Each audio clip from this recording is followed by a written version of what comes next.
ദൈവത്തിൻ്റെ മഹാകൃപയും ഇവിടെ നിൽക്കണോ? അവർക്ക് കാണാൻ എന്നാ ഇതങ്ങ് മാറ്റി.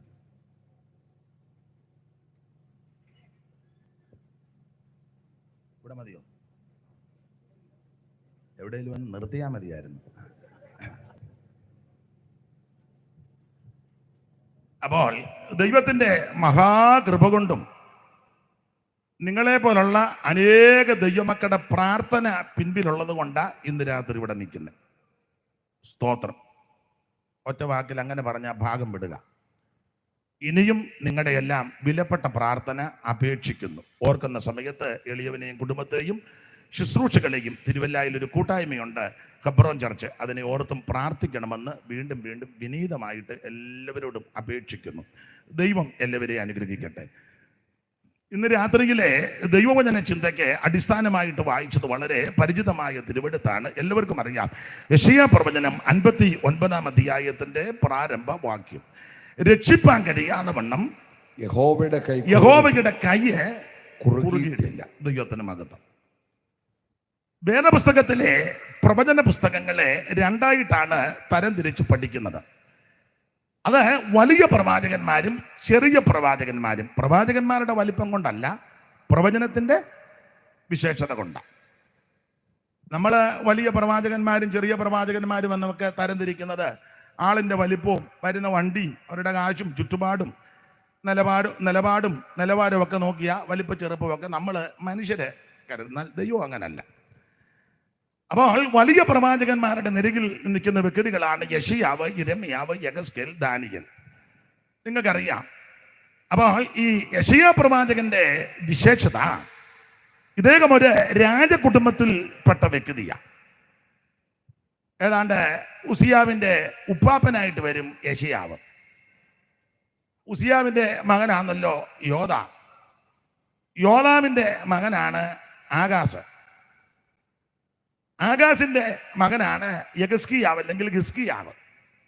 ഹിസ്കിയാവിൻ്റെ മകനാണ് ഒരു മെനക്കേട് പയ്യനുണ്ടായിരുന്നു, മനേഷ്. അവന് വലിയ ചേർന്ന് തന്നെ പറയുന്നതാണ് നല്ലത്, മനേഷ്. അപ്പോൾ യെശയ്യാവ് ആമോസിന്റെ മകനാണ്. അപ്പൊ ഇവര് യോവാശിന്റെ 5 മക്കളിൽ ഇളയവനാണ് ആമോസ്. ആമോസിന്റെ മകനാണ് യെശയ്യാവ്. അപ്പോൾ ചുരുക്കി പറഞ്ഞാൽ ഇദ്ദേഹം ഒരു രാജകുടുംബത്തിൽപ്പെട്ടയാളാണ്. പക്ഷെ ദൈവം പ്രവചനാത്മാവിൽ നിറച്ചു. യെശയ്യാ പ്രവാചകന്റെ വേറൊരു വിശേഷത, ഇങ്ങേര് പ്രവാചകന, അങ്ങേരുടെ ഭാര്യയും പ്രവാചകിയ, രണ്ടുപേരും പ്രവചനമാണ്. അത് 8-ാം അധ്യായത്തിൽ രേഖപ്പെടുത്തിയിട്ടുണ്ട്. വേദപുസ്തകത്തിലെ 66 പുസ്തകങ്ങളിൽ വലിയ പുസ്തകമാണ് യെശയ്യാ പ്രവചനം. വേദപുസ്തകത്തിന് നമുക്കറിയാം 66 പുസ്തകമുള്ളതുപോലെ യെശയ്യാ പ്രവചനത്തിനും 66 അധ്യായങ്ങളാണ്. ഏറ്റവും വലിയ ഒറ്റ പുസ്തകം യെശയ്യാ പ്രവചനം. അതുപോലെ തന്നെ വേദപുസ്തകത്തിലെ ഏറ്റവും വലിയ പേര് അത് യെശയ്യാ പ്രവചനത്തിലാണ്. 8-ാം അധ്യായത്തിന്റെ 3. നിങ്ങൾക്കറിയാം, പേരും അറിയാം. എന്തുവാ? ഞാൻ പറഞ്ഞാൽ മിക്കവാറും തെറ്റും. അപ്പോൾ ദീർഘമായൊരു പേര്, ദൈവത്തിന് മഹത്വം. ആ പേരും യെശയ്യാ പ്രവചനത്തിലാണ്. ഇനി യെശയ്യാ പ്രവാചകന് വേദപണ്ഡിതാക്കൾ കൊടുത്തിരിക്കുന്ന ഒരു വിശേഷ പ്രയോഗം, ഇദ്ദേഹം സുവിശേഷ പ്രവാചകനാണ്. സുവിശേഷ പ്രവാചകൻ. എന്തുവാ ഈ സുവിശേഷ പ്രവാചകൻ എന്ന് പ്രത്യേക നാമം കൊടുക്കാൻ കാര്യം? അത് മറ്റൊന്നുമല്ല, ഇദ്ദേഹമാണ് നന്നായിട്ട് സുവിശേഷം പറഞ്ഞയാള്. എല്ലാവരും സുവിശേഷം പറഞ്ഞു, പ്രത്യക്ഷമായിട്ടും പരോക്ഷമായിട്ടുമൊക്കെ സുവിശേഷം അറിയിച്ചെങ്കിലും ആ സുവിശേഷം അടുക്കടുക്കായിട്ട് പ്രവചനാത്മാവ് നിറഞ്ഞ് പ്രവചിച്ച് കാര്യങ്ങൾ പറഞ്ഞ് സ്ഥിരീകരിച്ച പ്രവാചകനാണ് യെശയ്യാവ്. എന്താ സുവിശേഷം? അത് നിങ്ങൾക്കറിയാം. ഈ ദിവസങ്ങളിലെല്ലാം അഭിഷിക്തരായ ദൈവദാസന്മാരിൽ കൂടി ആ സുവിശേഷം ഇവിടെ കേട്ടുകൊണ്ടിരിക്കുക. സുവിശേഷം മതം മാറ്റുന്ന മാർഗമല്ല, ഒച്ചപ്പാടും ബഹളവും ഒന്നുമല്ല, ആൾക്കാരെ ഇട്ട് തുള്ളിക്കുകയും ബഹളം ഉണ്ടാക്കിയല്ല, വാക്കുകളെടുത്ത് അമ്മാനമാടുകയല്ല, പ്രാസം ഒപ്പിച്ച് പ്രസംഗിക്കുന്നതുമല്ല, ആമ മൈക്കിൻ്റെ ഓളിയം കൂട്ടുകയും ആമ ഇവിടെ താഴെ നിൽക്കാതെ ആമ ഓടി നടക്കുന്നതല്ല. ഇതൊക്കെ നടന്നോട്ടെ.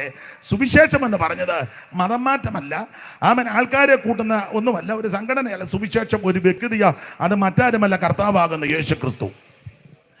മനുഷ്യവർഗത്തിന്റെ പാപത്തിന്റെ പരിഹാരത്തിന്റെ സ്വർഗ മഹിമകൾ വെടിഞ്ഞ് ഇഹലോകത്തിലേക്ക് ഇറങ്ങി വന്ന നസറായനാകുന്ന യേശു ക്രിസ്തു. അതാ സുവിശേഷം.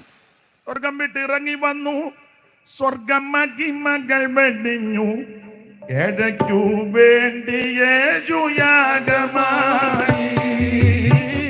സ്വർഗം വിട്ടിറങ്ങി വന്നു, സ്വർഗം മഹിമകൾ വെടിഞ്ഞു, ഏഴയ്ക്കു വേണ്ടി യേശു യാഗമായി.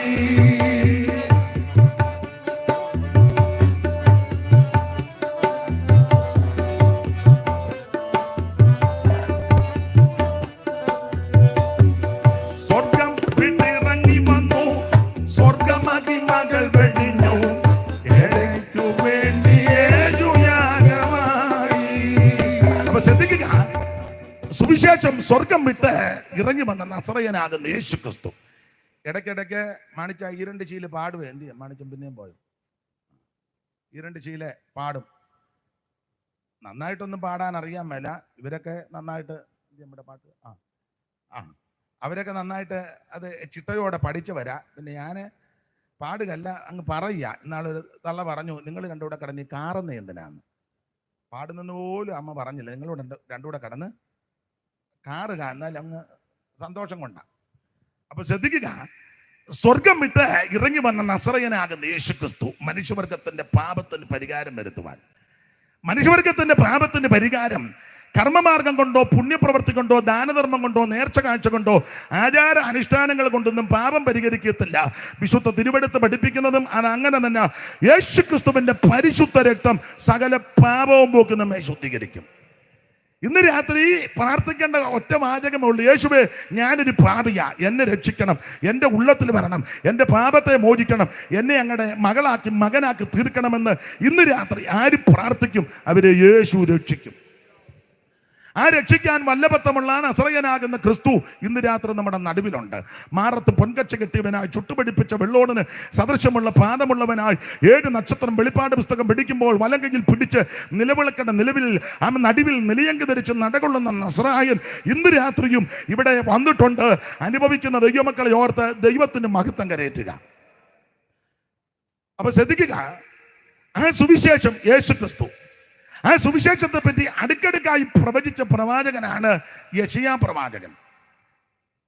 യേശു ക്രിസ്തുവിന്റെ ജനനം, ആ ജനനം കഴിഞ്ഞുള്ള ജീവിതചര്യ, വളർച്ച, ഭക്ഷണക്രമം, കർത്താവിന്റെ ശുശ്രൂഷ, അത് ആദ്യം എവിടെ ശുശ്രൂഷിക്കും, ഏത് സ്ഥലങ്ങളിൽ ശുശ്രൂഷിക്കും, ശുശ്രൂഷയുടെ വിധങ്ങൾ, ആ ശുശ്രൂഷയിൽ എന്തൊക്കെ സംഭവിക്കും, തൻ്റെ കുടുംബ പശ്ചാത്തലം, അതുപോലെ തന്നെ ശുശ്രൂഷയുടെ ഒടുവിലത്തെ കഷ്ടാനുഭവങ്ങൾ, ആ കഷ്ടാനുഭവങ്ങളിൽ കൂടി കടന്നു പോകുന്ന വിഷയങ്ങൾ, അവിടുത്തെ തിരുമരണം, ആ മരണസമയത്ത് നടക്കുന്ന ചില പ്രത്യേക സംഭവങ്ങൾ, ഒടുവിൽ അവിടുത്തെ അടക്കം, അവിടുത്തെ പുനരുത്ഥാനം, അവിടുന്ന് സ്വർഗത്തിലേക്ക് കരേറിപ്പോകുന്നത്, ആ സ്വർഗത്തിലെ ചില വിഷയങ്ങൾ, സ്വർഗീയ വിഷയങ്ങൾ കഴിഞ്ഞ് ഭൂമിയിലേക്ക് വരുന്നത്, മഹത്വ പ്രത്യക്ഷത, അതിനുശേഷമായിട്ട് 1000 ആണ്ട് വാഴ്ച എന്ന് വേണ്ട ഇതെല്ലാം ആത്മാവിൽ ദർശിച്ച് പ്രവചിച്ച പ്രവാചകനാണ് യെശയ്യാവ്. മറ്റു പ്രവാചകന്മാരെല്ലാം ഈ കാര്യങ്ങളൊക്കെ പ്രത്യക്ഷമായിട്ടും പരോക്ഷമായിട്ടും ക്രിസ്തുവിന്റെ 2ാം വരവിനെ പറ്റിയും 2ാം വരവിന്റെ 2ാം വരവിന്റെ 2ാമത്തെ ഘട്ടത്തെ പറ്റിയൊക്കെ അടുക്കടക്കായി പ്രവചിച്ചപ്പോൾ അവൻ യെശയ്യാ പ്രവാചകൻ ഓർഡറിൽ പ്രവചിച്ചയാളാണ് യേശുവിനെ പറ്റി, സുവിശേഷം. ആ സുവിശേഷം യേശു ക്രിസ്തു. ഈ സുവിശേഷം വന്നത് ഇന്ന് രാത്രി നമുക്ക് രക്ഷയും മാന്യതയും വിടുതലും ഉണ്ടായത്. സുവിശേഷം വന്നത് കൊണ്ട് ഇന്ന് രാത്രിയിലും അന്തസ്സോട് ഇവിടെ ഇരിക്കുവാനും അങ്ങോട്ടും ഇങ്ങോട്ടും നടക്കുവാനും പോകാനും വരുവാനും യാത്ര ചെയ്യുവാനും യോഗ്യമായിട്ട് വസ്ത്രം ധരിക്കുവാനും വിദ്യ അഭ്യസിക്കുവാനും ആമേൻ സ്തോത്രം മറ്റുള്ളവരെ പോലെ നമുക്കും ആ നിലയിൽ ജീവിക്കുവാൻ വളരുവാൻ ആയിത്തീർന്നത് സുവിശേഷം വന്നത് കൊണ്ടാണ്. അതുകൊണ്ട് എവിടെ ഉയർത്താൻ പറ്റിയ ഒന്നേ ഉള്ളത് സുവിശേഷമാണ്. ആരോടും പറയാൻ പറ്റിയ ഒന്നേ ഉള്ളത് സുവിശേഷമാണ്. ഏത് വ്യക്തിയോടും പറയാൻ പറ്റിയ ഒന്നേ ഉള്ളൂ, അത് സുവിശേഷമാണ്. എവിടെയും ഉയർത്താൻ പറ്റുന്നത് സുവിശേഷമാണ്. സ്തോത്രം. അത് അവസരം കിട്ടുമ്പോഴൊക്കെ പറഞ്ഞോണം. അതിനാരുടെ മൂപ്പൊന്നും ചോദിക്കരുത്. സുവിശേഷം മുക്കവലയിലും ഒക്കെ നിന്ന് പറയുന്നത് ധാരാളം ആർക്കാനുണ്ട്. ഞങ്ങൾ ഇവിടെ നിന്ന് പറഞ്ഞോട്ടെ എന്നൊന്നും ചോദിക്കണം, അങ്ങ് പറഞ്ഞേച്ച് പോയാൽ മതി. ഇഷ്ടമുള്ളവര് പറഞ്ഞോട്ടെ എന്ന് ചോദിച്ചാൽ ചെല്ല് പറയും ചോദിക്കാതിരിക്കുന്നതാണ് നല്ലത്. സ്തോത്രം. നമ്മളെ ഏൽപ്പിച്ച കാര്യം ഇഷ്ടമുള്ളവർ അംഗീകരിക്കട്ടെ, ഇഷ്ടമുള്ളവർ വിശ്വസിക്കട്ടെ. പറയേണ്ട ചുമതല നമ്മുടേതാണ്.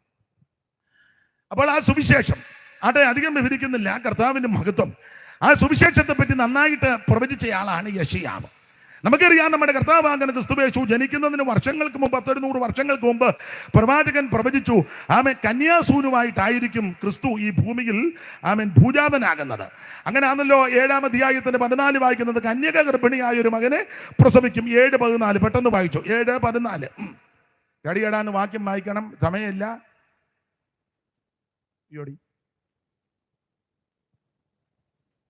അതുകൊണ്ട് കർത്താവ് തന്നെ നിങ്ങൾക്കൊരു അടയാളം തരും, കന്യക ഗർഭിണിയായ ഒരു മകനെ പ്രസവിക്കും, അവന് ഇമ്മാനുവേൽ എന്ന പേർ വിളിക്കും. കടികടാന്ന് വായിക്കുന്ന എനിക്കൂടെ വിടവ് തരണം. അപ്പം അതുകൊണ്ട് കർത്താവ് തന്നെ നിങ്ങൾക്ക് ഒരടയാളം തരും, കന്യക ഗർഭിണിയായി ഒരു മകനെ പ്രസവിക്കും. അപ്പൊ കന്യാസൂനുമായി ഈ ഭൂമിയിൽ ക്രിസ്തു അവതരിക്കും. അത് ദീർഘദർശനത്തോടെ പ്രവചനാത്മാവിൽ കണ്ട് പ്രവചിച്ചയാളാണ് യെശയ്യാ പ്രവാചകൻ. പണ്ട് തർക്കം നടന്ന കാലത്ത് ഒരാൾ ചോദിച്ചു, കന്യക എങ്ങനെ ഗർഭിണിയാവുമെന്ന്. അപ്പൊ അതിന് മറുപടി വേറൊരാള് മറുപടി പറഞ്ഞു. സ്തോത്രം. അപ്പൊ പുള്ളി പറഞ്ഞു, ഇതിനകത്തൂടെ കൊച്ചു വരുന്നെങ്കിൽ കന്യക ഗർഭിണിയാവാൻ വലിയ കുഴപ്പമൊന്നും. മനസ്സിലായി? അത് കേട്ട പ്രശ്നം.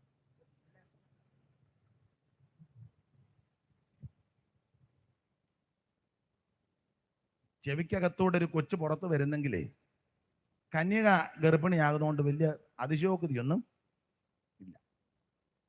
അതിലും കുറച്ചുകൂടെ ഇതാ യോജിക്കാൻ പറ്റിയത്. സ്തോത്രം. കന്യകാസുതനായി തരയിൽ വന്നുദിച്ച ധന്യനിമ്മാനുവേൽ ഇവൻ താനേ.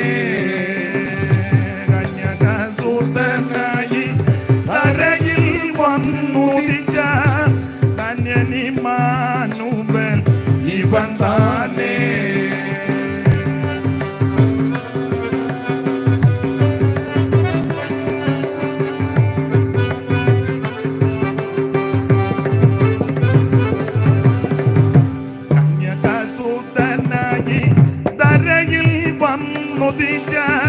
ധന്യനിമ്മാനുവേൽ ഇവൻ താനേ.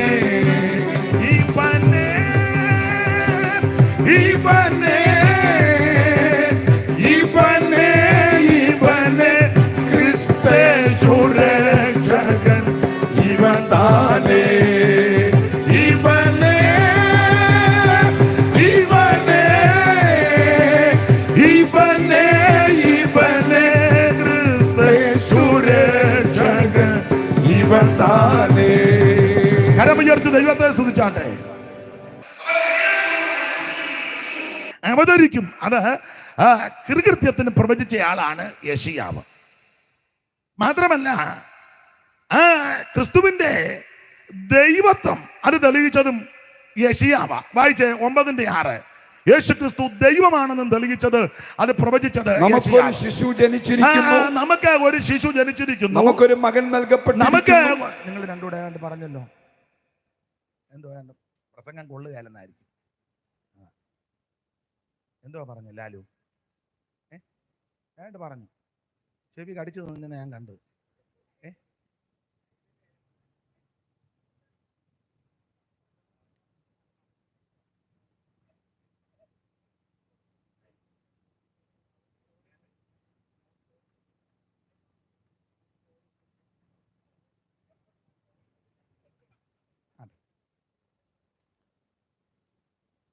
ഇപ്പം മറ്റേ എല്ലാം ഒരു നാശപുത്രൻ അവിടെ ചെന്ന് ബോംബ് പൊട്ടിച്ചുകൊണ്ട് പേടിയാ. പിന്നെ നമ്മൾ വളരെ സൂക്ഷിക്കണ്ടേ, എന്തുവാ ഒപ്പിക്കുന്നറിയാൻ മേല. അപ്പം അതുകൊണ്ട് ദോഷം വല്ലതും ആണെങ്കിൽ ഇറങ്ങി ഓടാലോ എന്ന് ഓർത്ത് ഞാൻ മടി നോക്കുകയായിരുന്നു. കുഴപ്പമില്ല. അപ്പം പിന്നെ ആട്ടെ. അപ്പം ശ്രദ്ധിക്കുക, നമുക്കൊരു ശിശു ജനിച്ചിരിക്കുന്നു, യേശു ക്രിസ്തുവിന്റെ ദൈവത്വം. അവിടുന്ന് ദൈവമാണെന്ന് പ്രവചിച്ച പ്രവാചകനും കൂടായ യെശയ്യാവ്. നമുക്ക് ഒരു ശിശു ജനിച്ചിരിക്കുന്നു, പിന്നെ നമുക്കൊരു മകൻ നൽകപ്പെട്ടിരിക്കുന്നു. ആധിപത്യം അവിടുത്തെ അവന്റെ തോളിലിരിക്കും. അടുത്തത് അവൻ അത്ഭുത മന്ത്രി, വീരനാം ദൈവം. മതി. യേശു ക്രിസ്തു ദൈവമാണെന്നാ തെളിയിക്കുന്നത്. ചില പൊട്ടന്മാര് പറയുന്നത് ദൈവം അല്ലെന്നാ. സ്തോത്രം. യേശു ഈ ഒറ്റ വാക്യം മതിയല്ലോ. ഇത് യേശുക്രിസ്തുവിനെ പറ്റിയായി പ്രവചന ദൂത്. അത് പ്രവചന ദൂത് പറഞ്ഞിട്ട് പറയുക, അവിടുന്ന് ആമൻ സ്തോത്രം, അത്ഭുത മന്ത്രി, വീരനാം ദൈവം. യേശുക്രിസ്തു ദൈവമാണ്. പൗലോസിന്റെ ഭാഷയിൽ പറഞ്ഞാൽ മഹാദൈവവും നമ്മുടെ രക്ഷിതാവുമാകുന്ന യേശുക്രിസ്തു അവിടുന്ന് മഹാദൈവമാണ്. തോമാസ് ഒരിക്കൽ ഇങ്ങനെ പറഞ്ഞു, എന്റെ കർത്താവും എന്റെ ദൈവവുമായുള്ളവേ. യേശുക്രിസ്തു ദൈവമാണ്. അവിടുന്ന് സത്യദൈവമാണ്, നിത്യദൈവമാണ്, ഏക ദൈവമാണ്, സാക്ഷാൽ ദൈവമാണ്. അപ്പോൾ യേശുക്രിസ്തുവിന്റെ ദൈവത്വം തെളിയിച്ച ആളും കൂടാണ് യെശയ്യാ പ്രവാചകൻ. അങ്ങനെ അടുക്കിടയ്ക്ക് ഇനി ആ ജനനം കഴിഞ്ഞ് വളരുന്ന സമയത്ത് കടിക്കുന്ന ഭക്ഷണം വരെയാണ് പുള്ളിയാ പ്രവചിച്ചത്. 7:14 ഒന്നുകൂടെ വായിച്ചു. ഭക്ഷണക്രമം. അതുകൊണ്ട് കർത്താവ് തന്നെ നിങ്ങൾക്കൊരു അടയാളം തരും. അടുത്തത്, കന്യക ഗർഭിണിയായ ഒരു മകനെ പ്രസവിക്കും. പിന്നെ അവൻ ഇമ്മാനുവേൽ എന്ന പേർ വിളിക്കും. തിന്മ തള്ളി നന്മ തിരഞ്ഞെടുപ്പാൻ പ്രായമാകും വരെ അവൻ തൈരും തേനും കൊണ്ട് ഉപജീവിക്കും. സ്തോത്രം. ഉണ്ടോ?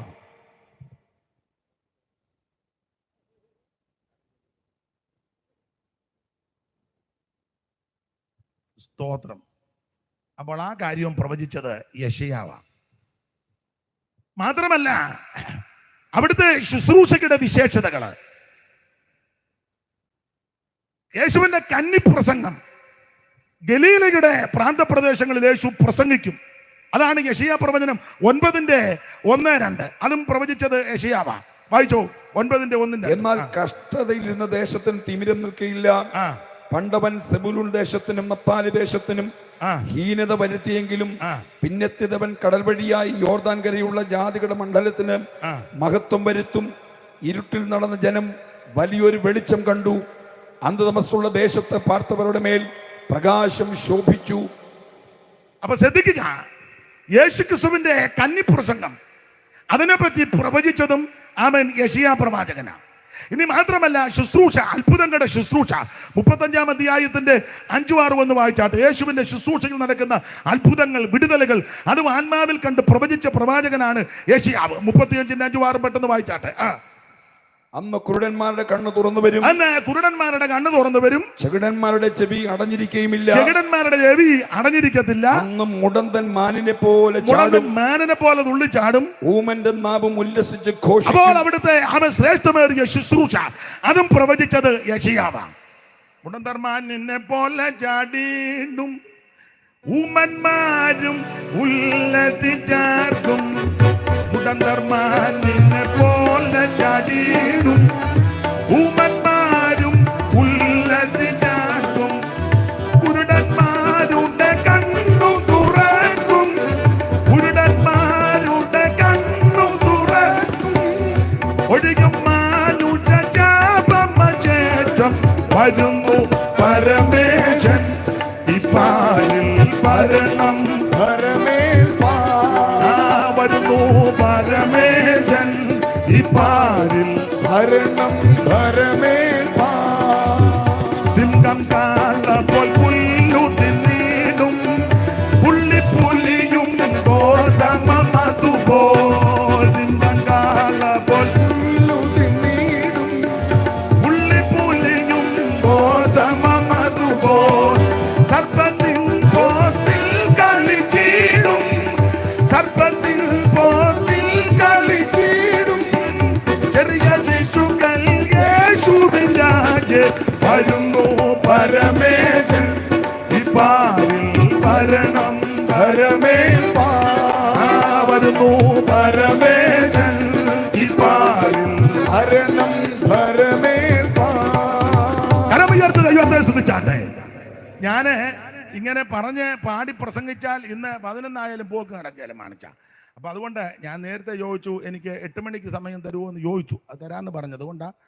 8 മണിക്ക് തന്നല്ലോ. അപ്പം അങ്ങനെ നേരത്തെ ചോദിച്ചാൽ പറഞ്ഞു 9:30 9:45 കുഴപ്പമൊന്നുമില്ലെന്ന്. വേണ്ട, അപ്പം പെട്ടെന്ന് അങ്ങ് നിർത്താം.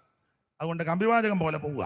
അപ്പൊ ശ്രദ്ധിക്കുക, ഈ യെശയ്യാ പ്രവാചകന് സുവിശേഷ പ്രവാചകൻ എന്ന് പറയാൻ ഉള്ള കാരണങ്ങളാ ഈ നിരത്തിക്കൊണ്ടിരിക്കുന്നത്. അവിടുത്തെ ജനനം, അവിടുത്തെ ജീവിതം, അവിടുത്തെ ശുശ്രൂഷ, അവിടുത്തെ ഭക്ഷണക്രമം, അവിടുത്തെ യാത്ര, അവിടുത്തെ ശുശ്രൂഷയുടെ വിശേഷതകൾ, ഇതെല്ലാം അടുക്കടുക്കായി പ്രവചിച്ച പ്രവാചകനാണ് യെശയ്യാവ്. മാത്രമല്ല, നമ്മുടെ കർത്താവിന്റെ തിരുമരണ സമയത്ത് ഏതാണ്ട് 24 മണിക്കൂറിൽ 33 പ്രവചനം നിറവേറി. 24 മണിക്കൂർ കൊണ്ട് 33 പ്രവചനം ആ കർത്താവിന്റെ തിരുമരണ സമയത്ത് നിറവേറി. ആ 24 മണിക്കൂറിൽ 33 പ്രവചനം നിറവേറിയതിൽ 10 പ്രവചനവും നടത്തിയത് യെശയ്യാവാണ്. അതിപ്പോൾ എല്ലായിടത്തും വിസ്തരിക്കാൻ നേരമില്ല, വിഷയം വേറെ ആയതുകൊണ്ട്. എവിടെ അടക്കും? അവൻ അവിടുത്തെ മുഖത്തെ തുപ്പുന്നത്, അവൻ അവിടുന്ന് നിന്ദിക്കപ്പെടുന്നത്, അവിടുന്ന് സമ്പന്നന്മാരോട് കൂടെ അടക്കപ്പെടുന്നത്, അവിടുന്ന് നിന്ദനായി തീരുന്നത്, ഇങ്ങനെ അടുക്കടുക്കായിട്ട് അതെല്ലാം ഓർഡറിൽ പ്രവചിച്ചയാളാണ് യെശയ്യാവ്. ആട്ടെ, ആ ഭാഗം അങ്ങനെ പറഞ്ഞെങ്കിൽ നിർത്തുക. അതുകൊണ്ട് അദ്ദേഹം സുവിശേഷ പ്രവാചകനാണ്. ഇന്ന് രാത്രി ഒരു കാര്യം കൂടപ്പെട്ടവരോട് പറയാ, എന്റെയും നിന്റെയും പാപം പരിഹരിക്കുവാൻ, എന്നെയും നിങ്ങളെയും രക്ഷിക്കുവാൻ, എന്നെയും നിങ്ങളെ വീണ്ടെടുക്കുവാൻ ഒരുവൻ നമുക്ക് വേണ്ടി കാൽവരിയിൽ ജീവനെ തന്നു. അത് മറ്റാരുമല്ല, നസറയനാകുന്ന യേശുക്രിസ്തു. മറ്റൊരുത്തനും രക്ഷയില്ല. നാം രക്ഷിക്കപ്പെടുവാൻ ആകാശത്തിന് കീഴിൽ മനുഷ്യരുടെ ഇടയിൽ നൽകപ്പെട്ട ഒരേ ഒരു നാമം, അത് നസറയനാകുന്ന യേശുവിന്റെ പരിശുദ്ധ നാമം. ഇന്ന് രാത്രി കർത്താവിന്റെ നാമത്തെ വിളിച്ചപേക്ഷിക്കുന്ന ഏവനും രക്ഷിക്കപ്പെടും. പള്ളി പണിത് കൊണ്ടൊന്നും സ്വർഗത്തിൽ പോവുകയല്ല, കുരിശും തൊട്ടിക്ക് തലം കൊടുത്തുകൊണ്ടും സ്വർഗത്തിൽ പോവുകയല്ല. പെന്തിക്കോസ് ഹോള് വെക്കാൻ 5 സെന്റ് തലം അധികം കൊടുക്കുകയല്ലോ, ഉണ്ടെങ്കിലും കൊടുക്കുകയല്ല. അത് കൊടുത്താലൊന്നും സ്വർഗത്തിൽ പോവുകയല്ല. സഭയ്ക്കകത്ത് ഫാൻ മേടിച്ചിട്ടുകൊണ്ട് കാറ്റ് കൊണ്ടിരിക്കാൻ സ്വർഗത്തിൽ പോവുകയല്ല. അതെല്ലാം നല്ലതാ. സ്വോത്രകാഴ്ച ഇട്ടത് നല്ലതാ, ഇട്ടത് കൊണ്ട് സ്വർഗത്തിൽ പോവുകയല്ല. ഉപദേശിമാർക്കും അച്ഛന്മാർക്കും മെത്രാന്മാർക്കും അല്ലെങ്കിൽ പാസ്റ്റർമാർക്കും എല്ലാം ഭക്ഷണം കൊടുക്കുന്നത് നല്ലതാ, കൊടുത്തുകൊണ്ട് സ്വർഗത്തിൽ പോവുകയല്ല. പള്ളിയുടെ അടുത്ത വീട്, പെന്തിക്കോസുകളിനോട് ചേർന്നാ ഞങ്ങളുടെ വീട്, സ്വർഗത്തിൽ പോവുകയല്ല. അപ്പച്ചൻ പാസ്റ്റർ, വല്യപ്പച്ചൻ സെൻട്രൽ പാസ്റ്റർ, നല്ല കാര്യം. സ്വർഗത്തിൽ പോകണമെങ്കിൽ നീ രക്ഷിക്കപ്പെടണം, നീ യേശുവിനെ രക്ഷിതാവായി സ്വീകരിക്കണം. തോമസ് ലീഗ വന്നെന്നും പറഞ്ഞ് നടന്നാൽ നീ സ്വർഗത്തിൽ പോവുകയല്ല കുഞ്ഞുഞ്ഞമ്മേ. തോമസ് പരികോ വരാതിരിക്കുക, അത് വേറൊരു വിഷയം. നീ സ്വർഗത്തിൽ പോകണമെങ്കിൽ രക്ഷിക്കപ്പെടണം. വീട്ടിൽ അച്ഛനുള്ളത് കൊണ്ടോ, മെത്രാനുള്ളത് കൊണ്ടോ, തിരുമേനിയോ അയ്മേനിയോ ചെമ്മാച്ചനുള്ളത് കൊണ്ടോ, കന്യാസ്ത്രീ ഉള്ളത് കൊണ്ടോ, പാസ്റ്റർമാരുള്ളത് കൊണ്ടോ, അച്ഛനുള്ളത് കൊണ്ടോ, മെയിൻ പാസ്റ്റർമാരുള്ള സ്വർഗത്തിൽ പോകത്തില്ല. സ്വർഗത്തിൽ പോകണമെങ്കിൽ നീ രക്ഷിക്കപ്പെടണം. രക്ഷിക്കപ്പെടാൻ ഒരേ ഒരു മാർഗം, ഒരേ ഒരു വഴി, നസറയനാകുന്ന യേശുക്രിസ്തുവിൽ വിശ്വസിക്ക്, നീയും നിന്റെ കുടുംബവും രക്ഷ പ്രാപിക്കും. അപ്പോൾ ശ്രദ്ധിക്കുക, ആ സുവിശേഷം ശക്തമായി പ്രവചിച്ച ആളാണ് യെശയ്യാ പ്രവാചകൻ. അതുകൊണ്ട് ഇദ്ദേഹത്തെ സുവിശേഷ പ്രവാചകൻ എന്നുകൂടെ പറയാറുണ്ട്. ആ ഭാഗമൊന്നും ഇനി വിവരിക്കുന്നില്ല. നമ്മൾ ഇന്ന് രാത്രി വായിച്ചത് 59-ാം അധ്യായത്തിന്റെ പ്രാരംഭവാക്യമാ.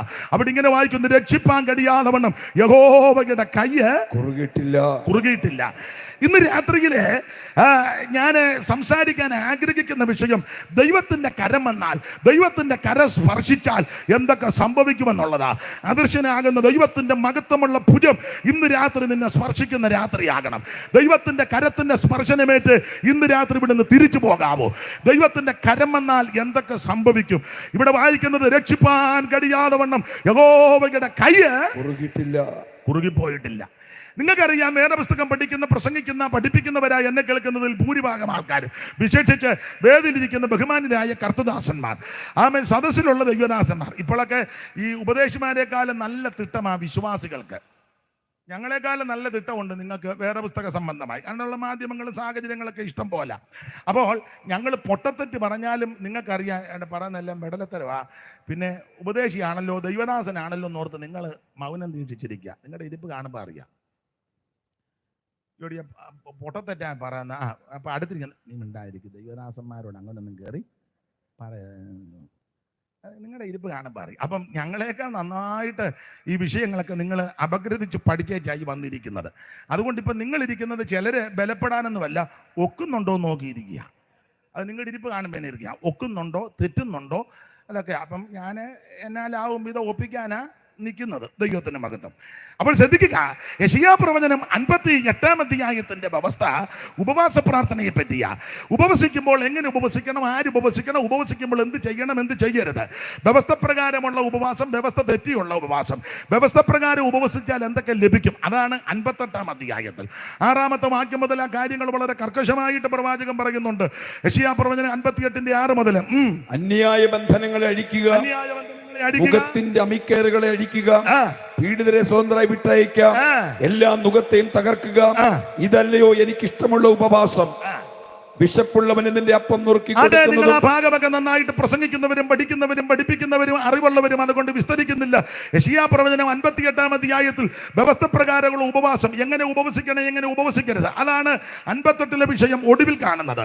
ആ വ്യവസ്ഥ പ്രകാരം ഉപവസിച്ച് പ്രാർത്ഥിക്കുന്ന ഒരു ദൈവ പൈതൽ, ഞാനിങ്ങനെ പറയാറുണ്ട്, പ്രാർത്ഥിക്കുന്ന ദിവസങ്ങളിൽ, ആഴ്ചകളിൽ, മാസങ്ങളിൽ, ആണ്ടുകളിൽ ഒരു വിടുതൽ നടന്നില്ലല്ലോ എന്നോർത്ത് നീ ചഞ്ചലിക്കരുത്, പതറരുത്, നിരാശപ്പെട്ടു പോകരുത്. 59 പറയുക, ആമൻ, ദൈവത്തിന്റെ കൈ കുറുകിപ്പോയിട്ടില്ല. പലവിധ വിഷയങ്ങളിൽ ഇറങ്ങി ഭാരത്തോടെ പ്രാർത്ഥിക്കുന്ന ഉപവസിക്കുന്ന ദൈവമക്കളോടും ഇന്ന് രാത്രി ഒരു ദൂത് പറയുകയാം. ആമൻ, നീ പ്രാർത്ഥിക്കുന്ന ദിനങ്ങളിൽ, ആഴ്ചകളിൽ, മാസങ്ങളിൽ, ആണ്ടുകളിൽ ഒരു വിടുതൽ നടന്നില്ലല്ലോ എന്നോർത്ത് നിരാശപ്പെട്ടു പോകരുത്, പതറരുത്, ചഞ്ചലിക്കരുത്. ഇന്ന് രാത്രി നിന്നെ രക്ഷിച്ച് വിടുവിച്ച് ആമൻ രക്ഷിച്ച ദൈവത്തിന്റെ കൈ കുറുകിയിട്ടില്ല. രക്ഷിപ്പാൻ കഴിയാതെ വണ്ണം യഹോവയുടെ കൈ കുറുകിയിട്ടില്ല. അതുകൊണ്ട് ഇന്ന് രാത്രി നമ്മൾ ചിന്തിക്കാൻ പോകുന്ന വിഷയം ദൈവത്തിന്റെ കരം വന്നാൽ എന്തൊക്കെ സംഭവിക്കുമെന്ന. ശ്രദ്ധിക്കുക, ഈ കർത്താവിന്റെ അല്ലെങ്കിൽ ദൈവത്തിന്റെ കരത്തിന്റെ ഒരു വിശേഷത, അത് അലങ്കാര ഭാഷയിലാ പറഞ്ഞിരിക്കുന്ന ഉപമകളായിട്ട് പല കാര്യം പറഞ്ഞു. ഉത്തമഗീതങ്ങളുടെ പുസ്തകം 5-ാം അധ്യായത്തിന്റെ 14-ാമത്തെ വാക്യത്തിൽ ഈ കൈയുടെ ഒരു വിശേഷത അവിടെ രേഖപ്പെടുത്തിയിട്ടുണ്ട്. 5-ാം അധ്യായത്തിന്റെ 14-ാം വാക്യം വായിക്കാം. ഉത്തമഗീതം 5-ന്റെ 14. പെട്ടെന്ന്. അവന്റെ കൈകൾ ഗോമേതകം പതിച്ചിരിക്കുന്ന സ്വർണ്ണനാളങ്ങൾ, അവന്റെ കൈകൾ ഗോമേതകം പതിച്ചിരിക്കുന്ന സ്വർണ്ണനാളങ്ങൾ. ഈ ഷൂപാസ്റ്റ് വായനയും പാട്ടും കൂടെ ഒക്കുകയല്ല, ആരെങ്കിലും ഒരാളെ ഒന്ന് ക്രമീകരിക്കുകയാണെങ്കിൽ നല്ലതായിരുന്നു. സ്തോത്രം. ചടിയടാന്ന് വായിക്കുന്ന ആരെങ്കിലും ഉണ്ടോ? ഇന്ന് ഇഷ്ടം പോലെ വാക്യം തരും. ആരുമില്ല.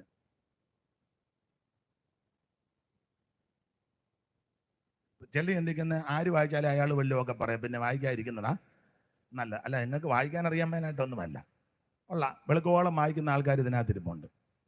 സ്തോത്രം. ആട്ടെ, ഇനിയിപ്പം നമ്മൾ തന്നെ ഒരാൾ പറഞ്ഞ പോലെ സിനിമാ കോട്ട പണിയുകയും ചെയ്യണം, അഭിനയിച്ചും കാണിക്കണം.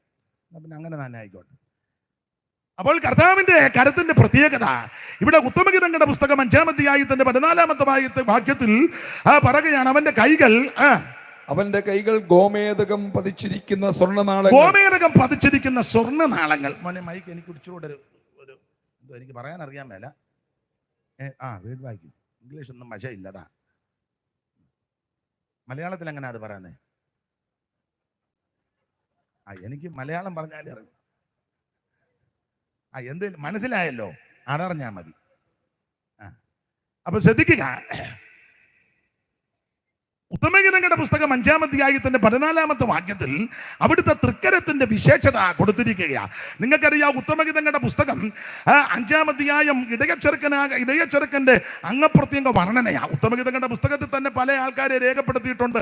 ഒന്ന് ഇടയച്ചെറുക്കൻ, 2 ഒരു പെൺകുട്ടിയുണ്ട് ശൂലേമി, പിന്നെ അവളെ പ്രസവിച്ച ഒരമ്മ, പിന്നെ അവളെ പോറ്റിയ ഒരമ്മ, പിന്നെ അമ്മയുടെ പുത്രന്മാര്, ഇങ്ങനെ പല കക്ഷികള് ഈ പുസ്തകത്തിലുണ്ട്. പിന്നെ ലോകത്തിന്റെ ദാടിമോടിയുടെ അവൻ നെടലായിട്ട് നിൽക്കുന്ന ശലോമോനുമുണ്ട്. ഇതൊക്കെ ആ പുസ്തകത്തിലെ പ്രതിപാദ്യ വ്യക്തികൾ. ദൈവത്തിന്റെ മകൻ സുഖമായി വരുന്നുണ്ട്. ഇത് ഇങ്ങനെ കുത്തുന്നത് കൊണ്ടായിരിക്കും, എന്തോ മോനെ സഹായിക്കണേ. അപ്പൊ ശ്രദ്ധിക്കുക, ഈ 5-ാം അധ്യായത്തിന്റെ 10-ാമത്തെ വാക്യം മുതൽ അവൻ ആ ഇടയച്ചെറുക്കന്റെ അംഗപ്രത്യംഗ വർണ്ണനയാണ്. അവിടെ ഒരു സഹോദരിയെ പറ്റി കാണുന്നുണ്ട്, ശൂലേമി. അവളെ പ്രസവിച്ച് അമ്മ ആ നാരകത്തിന്റെ ചുവട്ടിലിട്ട് ഒരു കണ്ണിന് പോലും ദയ തോന്നാതെ എല്ലാവരാലും വെറുക്കപ്പെട്ട് തള്ളപ്പെട്ട് അവൻ നാരകത്തിന്റെ ചുവട്ടിൽ ചോര പൊതിഞ്ഞ് അവൻ കണ്ണുമെല്ലാം അടഞ്ഞ് മരണപത്രത്തിൽ അകപ്പെട്ട് അവൻ എൻ്റെ ഭാഷ പറഞ്ഞ മാക്കെന്ന് കരഞ്ഞ് ഒടുവിൽ കരയാൻ കെൽപ്പില്ലാതെ മരണപത്രത്തോളം അടുത്ത് കിടന്നപ്പോൾ ആടുകളെ തീറ്റി നടന്ന ഒരു ഇടയച്ചെറുക്കൻ ഈ കരച്ചിലിന്റെ ശബ്ദം കേട്ട് ഈ ചോരക്കുഞ്ഞിന്റെ അടുത്ത് വന്ന് ചോര അറച്ചു നിൽക്കാതെ മടിച്ചു നിൽക്കാതെ ഈ ചോരക്കുഞ്ഞിനെ ആമ കോരികെടുത്ത് ഒപ്പി ആമ എൻ്റെ ഭാഷയിൽ പറഞ്ഞ ചോരയെല്ലാം ഒപ്പി തുവർത്തി തുടച്ച് ആമ വൃത്തിയാക്കി മാറോട് ചേർത്ത് വീട്ടിൽ കൊണ്ട് അമ്മയുടെ കയ്യിൽ കൊണ്ട് കൊടുത്ത ഇടയച്ചെറുക്കൻ. ആ ഇടയച്ചെറുക്കനെ പറ്റിയാണ് 5-ാം അധ്യായത്തിന്റെ 10-ാമത്തെ വാക്യത്തിൽ അടിക്കടിക്കായിട്ട് അങ്ങോട്ട് പറയുന്നത്. ഈ ശൂലേമി, ആ ശൂലേമി ആരാന്ന് ചോദിച്ചാൽ ശൂലേമിയായിരിക്കുന്നത് ശൂലേമിയുടെ ഇരിപ്പ് കണ്ടിട്ട് പ്രസംഗിക്കാൻ തോന്നുന്നില്ല എന്ന് പറഞ്ഞാൽ ഒരു കണ്ണിന് പോലും ദയ തോന്നിയില്ല. എല്ലാവരാലും തള്ളപ്പെട്ട് കിടന്നതായിരുന്നു ഞാനും നിങ്ങളും. ആർക്കും നമ്മളോട് അലിവ് തോന്നിയില്ല. അന്നേരം നല്ല ഇടയനാകുന്ന യേശു, ശ്രേഷ്ഠ ഇടയനാകുന്ന യേശു, അവ ഉന്നതനാകുന്ന യേശു അടുത്ത് വന്ന് നമ്മളെ കോരി എടുത്ത് അവിടുത്തെ ആമേൻ മാറോട് ചേർത്ത് മുത്തം തന്നു. ആമേൻ ജീസസ്. സ്തോത്രം. സ്തോത്രം. ആ ശൂലേമി ഇങ്ങനെ ഇരുന്നാ പോരാ. ആമേൻ. ഞാന് നിങ്ങളെ ഇളക്കുന്നില്ല, നിങ്ങൾ വേണേ ഇളകിയാ മതി. ദൈവത്തിന്റെ മകത്ത് എന്തായാലും ആ ശൂലേമിയുടെ മട്ട് ദൈവം മാറ്റി തന്നു. ശൂലേമിയായി മമ്മ മാതാവേ, ശൂലേമിയായി മമ്മ മാതാവേ, ശൂലേമിയായി മമ്മ മാതാവേ, ശൂലേമിയായി മമ്മ മാതാവേ, ശാലനായകൻ നമ്മൾ പിതാവേ, ശാലനായകൻ നമ്മൾ പിതാവേ.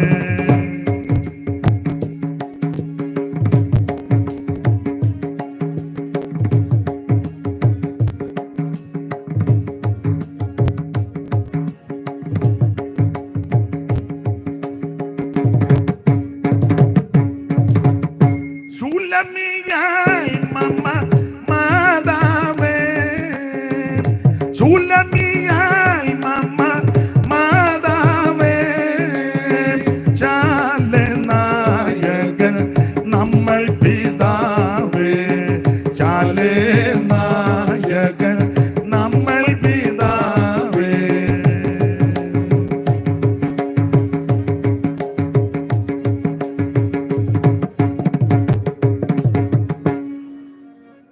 അതെ, ശ്രദ്ധിക്കുക. ആ ശൂലേമിയുടെ കാന്തനാകുന്ന രക്ഷിച്ച ഇടയച്ചെറുക്കന്റെ അംഗപ്രത്യംഗ വർണ്ണനയാണ് 5-ാം അധ്യായത്തിൽ. 5-ാം അധ്യായത്തിന്റെ 10 മുതൽ അംഗപ്രത്യംഗ വർണ്ണന അത് നസറയനാകുന്ന യേശു ക്രിസ്തുവിന്റെ നിഴല. ഇനി 5-ാം അധ്യായത്തിന്റെ 10 മുതൽ വായിച്ചാട്ടെ. എന്റെ പ്രിയൻ വെണ്മയും ചുമപ്പുമുള്ളവൻ 10,000 പേരിൽ അതിശ്രേഷ്ഠൻ തന്നെ. 10,000 പേരിൽ അതിശ്രേഷ്ഠൻ തന്നെ. പിന്നെ ശിരസ് അതിവിശേഷമായ ശിരസ് അതിവിശേഷമായ തങ്കം, അവന്റെ കുറുനിരകൾ ചുരുണ്ടും കാക്കയെ പോലെ കറുത്തുമിരിക്കുന്നു. അവന്റെ കണ്ണ് നീർത്തോടുകളുടെ അരികത്തുള്ള പ്രാവുകൾക്ക് തുല്യം. വായിച്ചോ പോരെ. അത് പാലുകൊണ്ട് കഴുകിയതും ചേർച്ചയായി പതിച്ചതുമാകുന്നു. അപ്പോൾ 5-ാം അധ്യായത്തിന്റെ 10 മുതൽ താഴോട്ട് അടുക്കിടക്കായിട്ട് വായിക്കുമ്പോൾ അംഗപ്രത്യംഗ വർണ്ണനയാണ്. എന്നിട്ട് 14-ാമത്തെ വാക്യത്തിൽ പറയുക, അവന്റെ കൈകൾ ഗോമേതകം പതിച്ചിരിക്കുന്ന സ്വർണ്ണനാളകൾ. 2 ലോഹങ്ങൾ അവിടുത്തെ തൃക്കരങ്ങളിൽ പതിച്ചിരിക്കുന്നു. ഇതിനെപ്പറ്റി വേദപണ്ഡിതാക്കൾ പറയുന്നത് 2 കൈയും 2 ലോഹമാണ്. ഒന്ന് ഗോമേതകം, ഇങ്ങേ കൈ സ്വർണം. ചിലർ പറയുന്നത് ഒരു കൈയിൽ തന്നെ 2 ലോഹങ്ങൾ പതിച്ചെന്ന. സ്വർണവും ഗോമേതകം, ഈ 2 ലോകം 2 വിഷയത്തെ കുറിക്കുന്നു. വേദപുസ്തകം പഠിക്കുന്നവർക്കറിയാം. ആമേൻ. ഈ ഗോമേതകം ന്യായവതിയെ കാണിക്കുന്നതാണ്. ഗോമേതകം ന്യായവതിയെ കാണിക്കുന്നു. കാരണം ഇസ്രായേലിന്റെ പ്രഥമ മഹാപുരോഹിതനാകുന്ന അഹ്റോന്റെ സ്ഥാന വേക്ഷ വിഭൂഷിതനായി താൻ ഇറങ്ങി വരും. അപ്പോൾ തൻ്റെ വസ്ത്രത്തിന്റെ വിശേഷതകൾ പലതാ.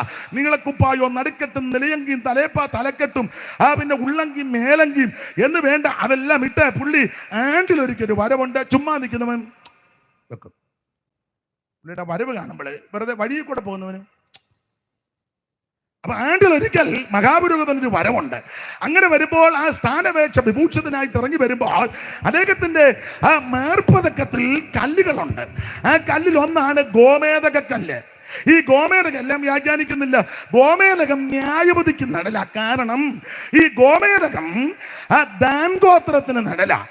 ദാൻ ഗോത്രത്തെ പറ്റി പ്രവചനാത്മാവി പറയുന്നത് ഈ ദാൻ അവൻ ന്യായവിധിക്ക് നടലായിട്ട് നിൽക്കുക. അതാണല്ലോ ഗോത്രപിതാവാകുന്ന യാക്കോബ് ഗോത്ര സമുച്ചയങ്ങളെ ഭാവികാലം സംബന്ധിച്ച് അനുഗ്രഹിച്ച് പറയുമ്പോൾ ആ ദാനിനെ പറ്റി പറയുന്ന വാക്യമാണ് 49 അധ്യായത്തിന്റെ 17 വാക്യം. ഉൽപ്പത്തി പുസ്തകം 49 അധ്യായത്തിന്റെ 17 വാക്യത്തിൽ യാക്കോബ് ദാനിനെ പറ്റി പറയുന്ന ആ ഭാഗം വായിക്കാം. 49:17. ദാൻ വടിയിലൊരു പാമ്പും, ദാൻ വഴിയിലൊരു പാമ്പും, ദാൻ വടിയിലൊരു പാതയിലൊരു സർപ്പവുമാകും. അവൻ കുതിരയുടെ കുതികാലിന് കയറി കടിക്കും.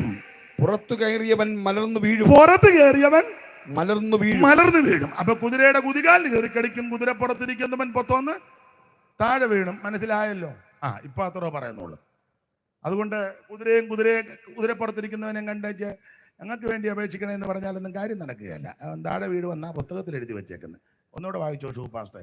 ആരും കേട്ടില്ലെന്ന് തോന്നുന്നു. ദാൻ വഴിയിലൊരു പാമ്പും, ദാൻ വഴിയിലൊരു പാമ്പും, പാതയിലൊരു സർപ്പവുമാകുന്നു. പിന്നെ അവൻ കുതിരയുടെ കുതികാലിന് കയറി കടിക്കും. പുറത്ത് കയറിയവൻ കുതിരയുടെ പുറത്തിരിക്കുന്നവൻ പൊത്തോന്ന് താഴെ. അതുകൊണ്ട് കുതിരയെയും കുതിരപ്പുറത്തിരിക്കുന്നവനോടല്ല നീ പ്രാർത്ഥിക്കേണ്ടത്. കുതിരയെയും കുതിരപ്പുറത്തിരിക്കുന്നവനെയും എന്നെയും നിന്നെയും സൂര്യചന്ദ്രന്മാരെയും നക്ഷത്രതാരങ്ങളെയും സകലത്തെയും സൃഷ്ടിച്ചൊരു ദൈവമുണ്ട്. ഈ കാണുന്ന സകല അണ്ടകടാകത്തെയും ചരാചരങ്ങളെയും ഭൂചരഗേചര വസ്തുക്കളെ അവൻ സൃഷ്ടിച്ചൊരു ദൈവമുണ്ട്. അവിടുന്ന് ഉന്നതനാണ്, മഹത്വമുള്ളവനാണ്.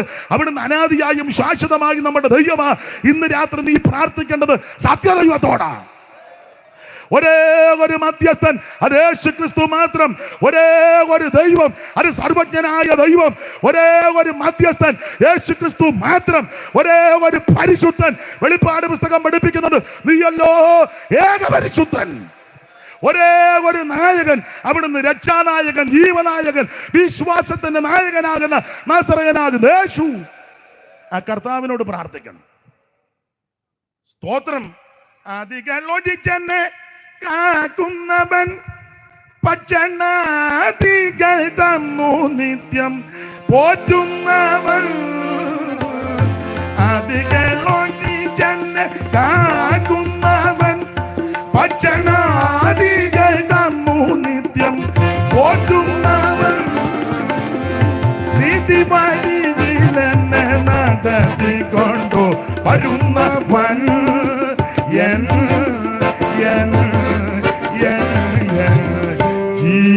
ജീവനായകനെ മനുവേലേ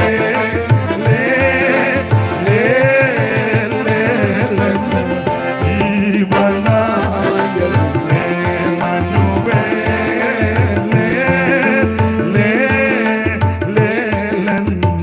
ജീവനായകനെ.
അതുകൊണ്ട് ഇന്ന് രാത്രി ഉറപ്പിച്ചും നിറപ്പിച്ചും പറയാ, നീ കുതിരയോടും പ്രാർത്ഥിക്കരുത്, കുതിരപ്പുറത്തിരിക്കുന്നവനോടും പ്രാർത്ഥിക്കേണ്ട, കഴുതപ്പുറത്തിരിക്കുന്നവനോടുമല്ല, ആമൻ പോത്തിന്റെ പുറത്തും കാളയുടെ പുറത്തും ഇരിക്കുന്നവനോടല്ല, ആമൻ ഒരുത്തരോടുമല്ല പ്രാർത്ഥിക്കേണ്ടത് ദൈവത്തോടാണ്.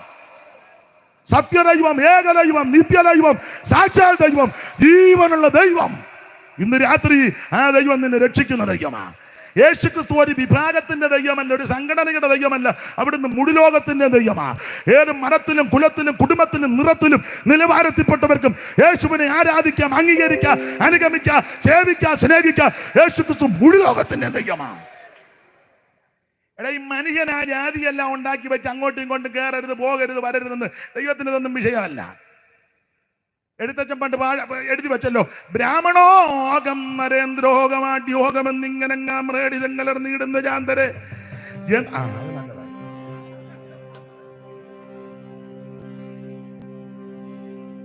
ബ്രാഹ്മണോകം നരേന്ദ്രോഗമാട്യോഗമെന്നിങ്ങനെ നീടുന്ന ജാന്തരെ. ജന്തുക്കൾ ഭക്ഷിച്ച് കാച്ചിച്ച് പോകിലും ബന്ധു വെണ്ണീറായി ചമഞ്ഞു പോയിടിലും മണ്ണിന് കീടായി കൃമികളായി പോകിലും നന്നല്ല ദേഹം. ചക്ഷുശ്രവണകളെ സമാന്തര ദുരം ഭക്ഷണത്തിന് അപേക്ഷിക്കുന്നത് പോലെ കാലാകിന പരിഗ്രസ്തമാൻ ലോകവും ആലോല ചേതതാ ഭോഗങ്ങൾ തേടുന്നു. ത്വക്മാംസ രക്താസ്തി പിൻമൂത്രരേതസ. പണ്ട് പഠിച്ചതാ.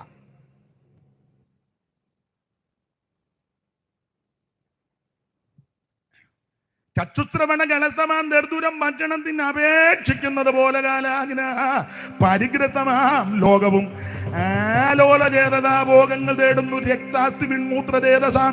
സമ്മേളനം പഞ്ചഭൂതക നിർമ്മിതം മയമായി പരിണാമിയായൊരു കായം വികാരിയായുള്ള നിരുദ്രുവന്റെ ഗോപിമാനം നിമിത്തമായി ഉണ്ടായ മോഹേന ലോകം ദഹിപ്പിപ്പതെന്ന് നീ.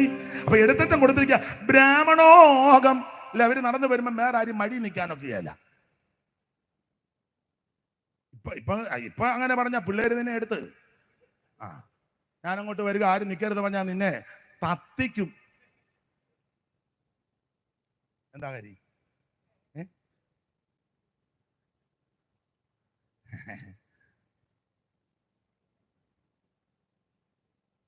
ബ്രാഹ്മണോകം നരേന്ദ്രോകം അഢ്യോഗമെന്നിങ്ങനെ ആമ്രേഡിതം കലർന്നിടുന്ന ശാന്തര. മനുഷ്യനായി ഇതെല്ലാം ഒപ്പിച്ചു വച്ചത് ഏതാണോ? മനുവോ?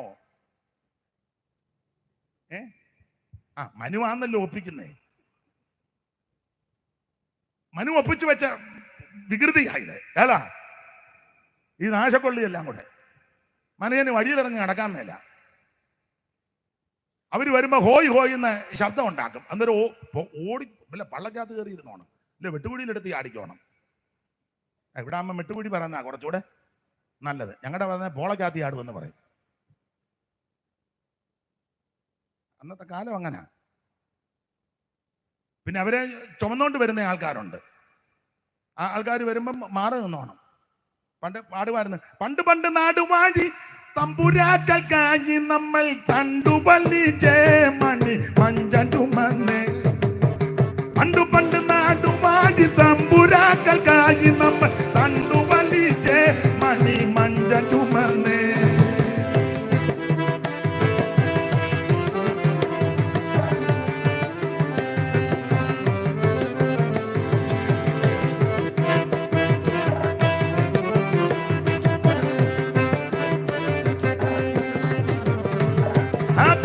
പണ്ട് നാടുവാഴി തമ്പുരാക്കൽ കാഞ്ഞി നമ്മൾ കണ്ടുപല്ലിച്ചേ മണി മഞ്ചൻ ചുമന്നേ. പെറ്റ മണ്ണിൽ പണികെടുത്തു ചത്തൊടുങ്ങിയ തലമുറയുടെ അസ്ഥികൾ തോറും പൂത്ത പൂക്കളല്ലോ. പെറ്റ മണ്ണിൽ പണികെടുത്തു ചത്തൊടുങ്ങിയ തലമുറയുടെ അസ്ഥികൾ തോറും പൂത്ത പൂക്കളല്ലോ. അപ്പൊ ശ്രദ്ധിക്കുക, പാടാൻ നേരമില്ല. അപ്പൊ ശ്രദ്ധിക്കുക, ഇങ്ങനെയുള്ളൊരു കാലമുണ്ടായിരുന്നു. അയിത്തവും തൊട്ടുകൂടായ്മയും തീണ്ടിക്കൂടായ്മയും അതിനെല്ലാം മാറ്റം വരുത്തുവാൻ ഇടയാക്കിയത് സുവിശേഷം വന്നതുകൊണ്ടാണ്. 4 അക്ഷരം കൂട്ടി വായിക്കാൻ ഇടയായത് സുവിശേഷം വന്നതുകൊണ്ടാണ്. ഞാൻ എല്ലായിടത്തും പറയുന്ന കാര്യമാണ്. നമ്മുടെ അമ്മമാർക്കൊന്നും അക്ഷര വിദ്യാഭ്യാസമൊന്നും പണ്ടില്ലായിരുന്നു. ഇപ്പം ഈ പെന്തിക്കോസിൽ അല്ലെങ്കിൽ കൃപയിൽ വന്ന് യേശുവിനെ അറിഞ്ഞതാ. ഈ വേറെ പുസ്തകം കൈ കെട്ടിയതാ, തള്ള ഇരുന്ന് വെച്ച് കാച്ചുക ഇംഗ്ലീഷ് ഗ്ലോറി. സ്കൂളിന്റെ പഠിക്ക പോലും തങ്ക പോയിട്ടില്ല. എന്നാലും യോഗം അങ്ങോട്ട് മൂത്ത് കഴിയുമ്പോൾ തള്ള ഇംഗ്ലീഷ് തന്നെ തങ്ക ഊറി. എന്നാ തങ്ക അത് എഴുതി തരാൻ പറഞ്ഞ എഴുതി.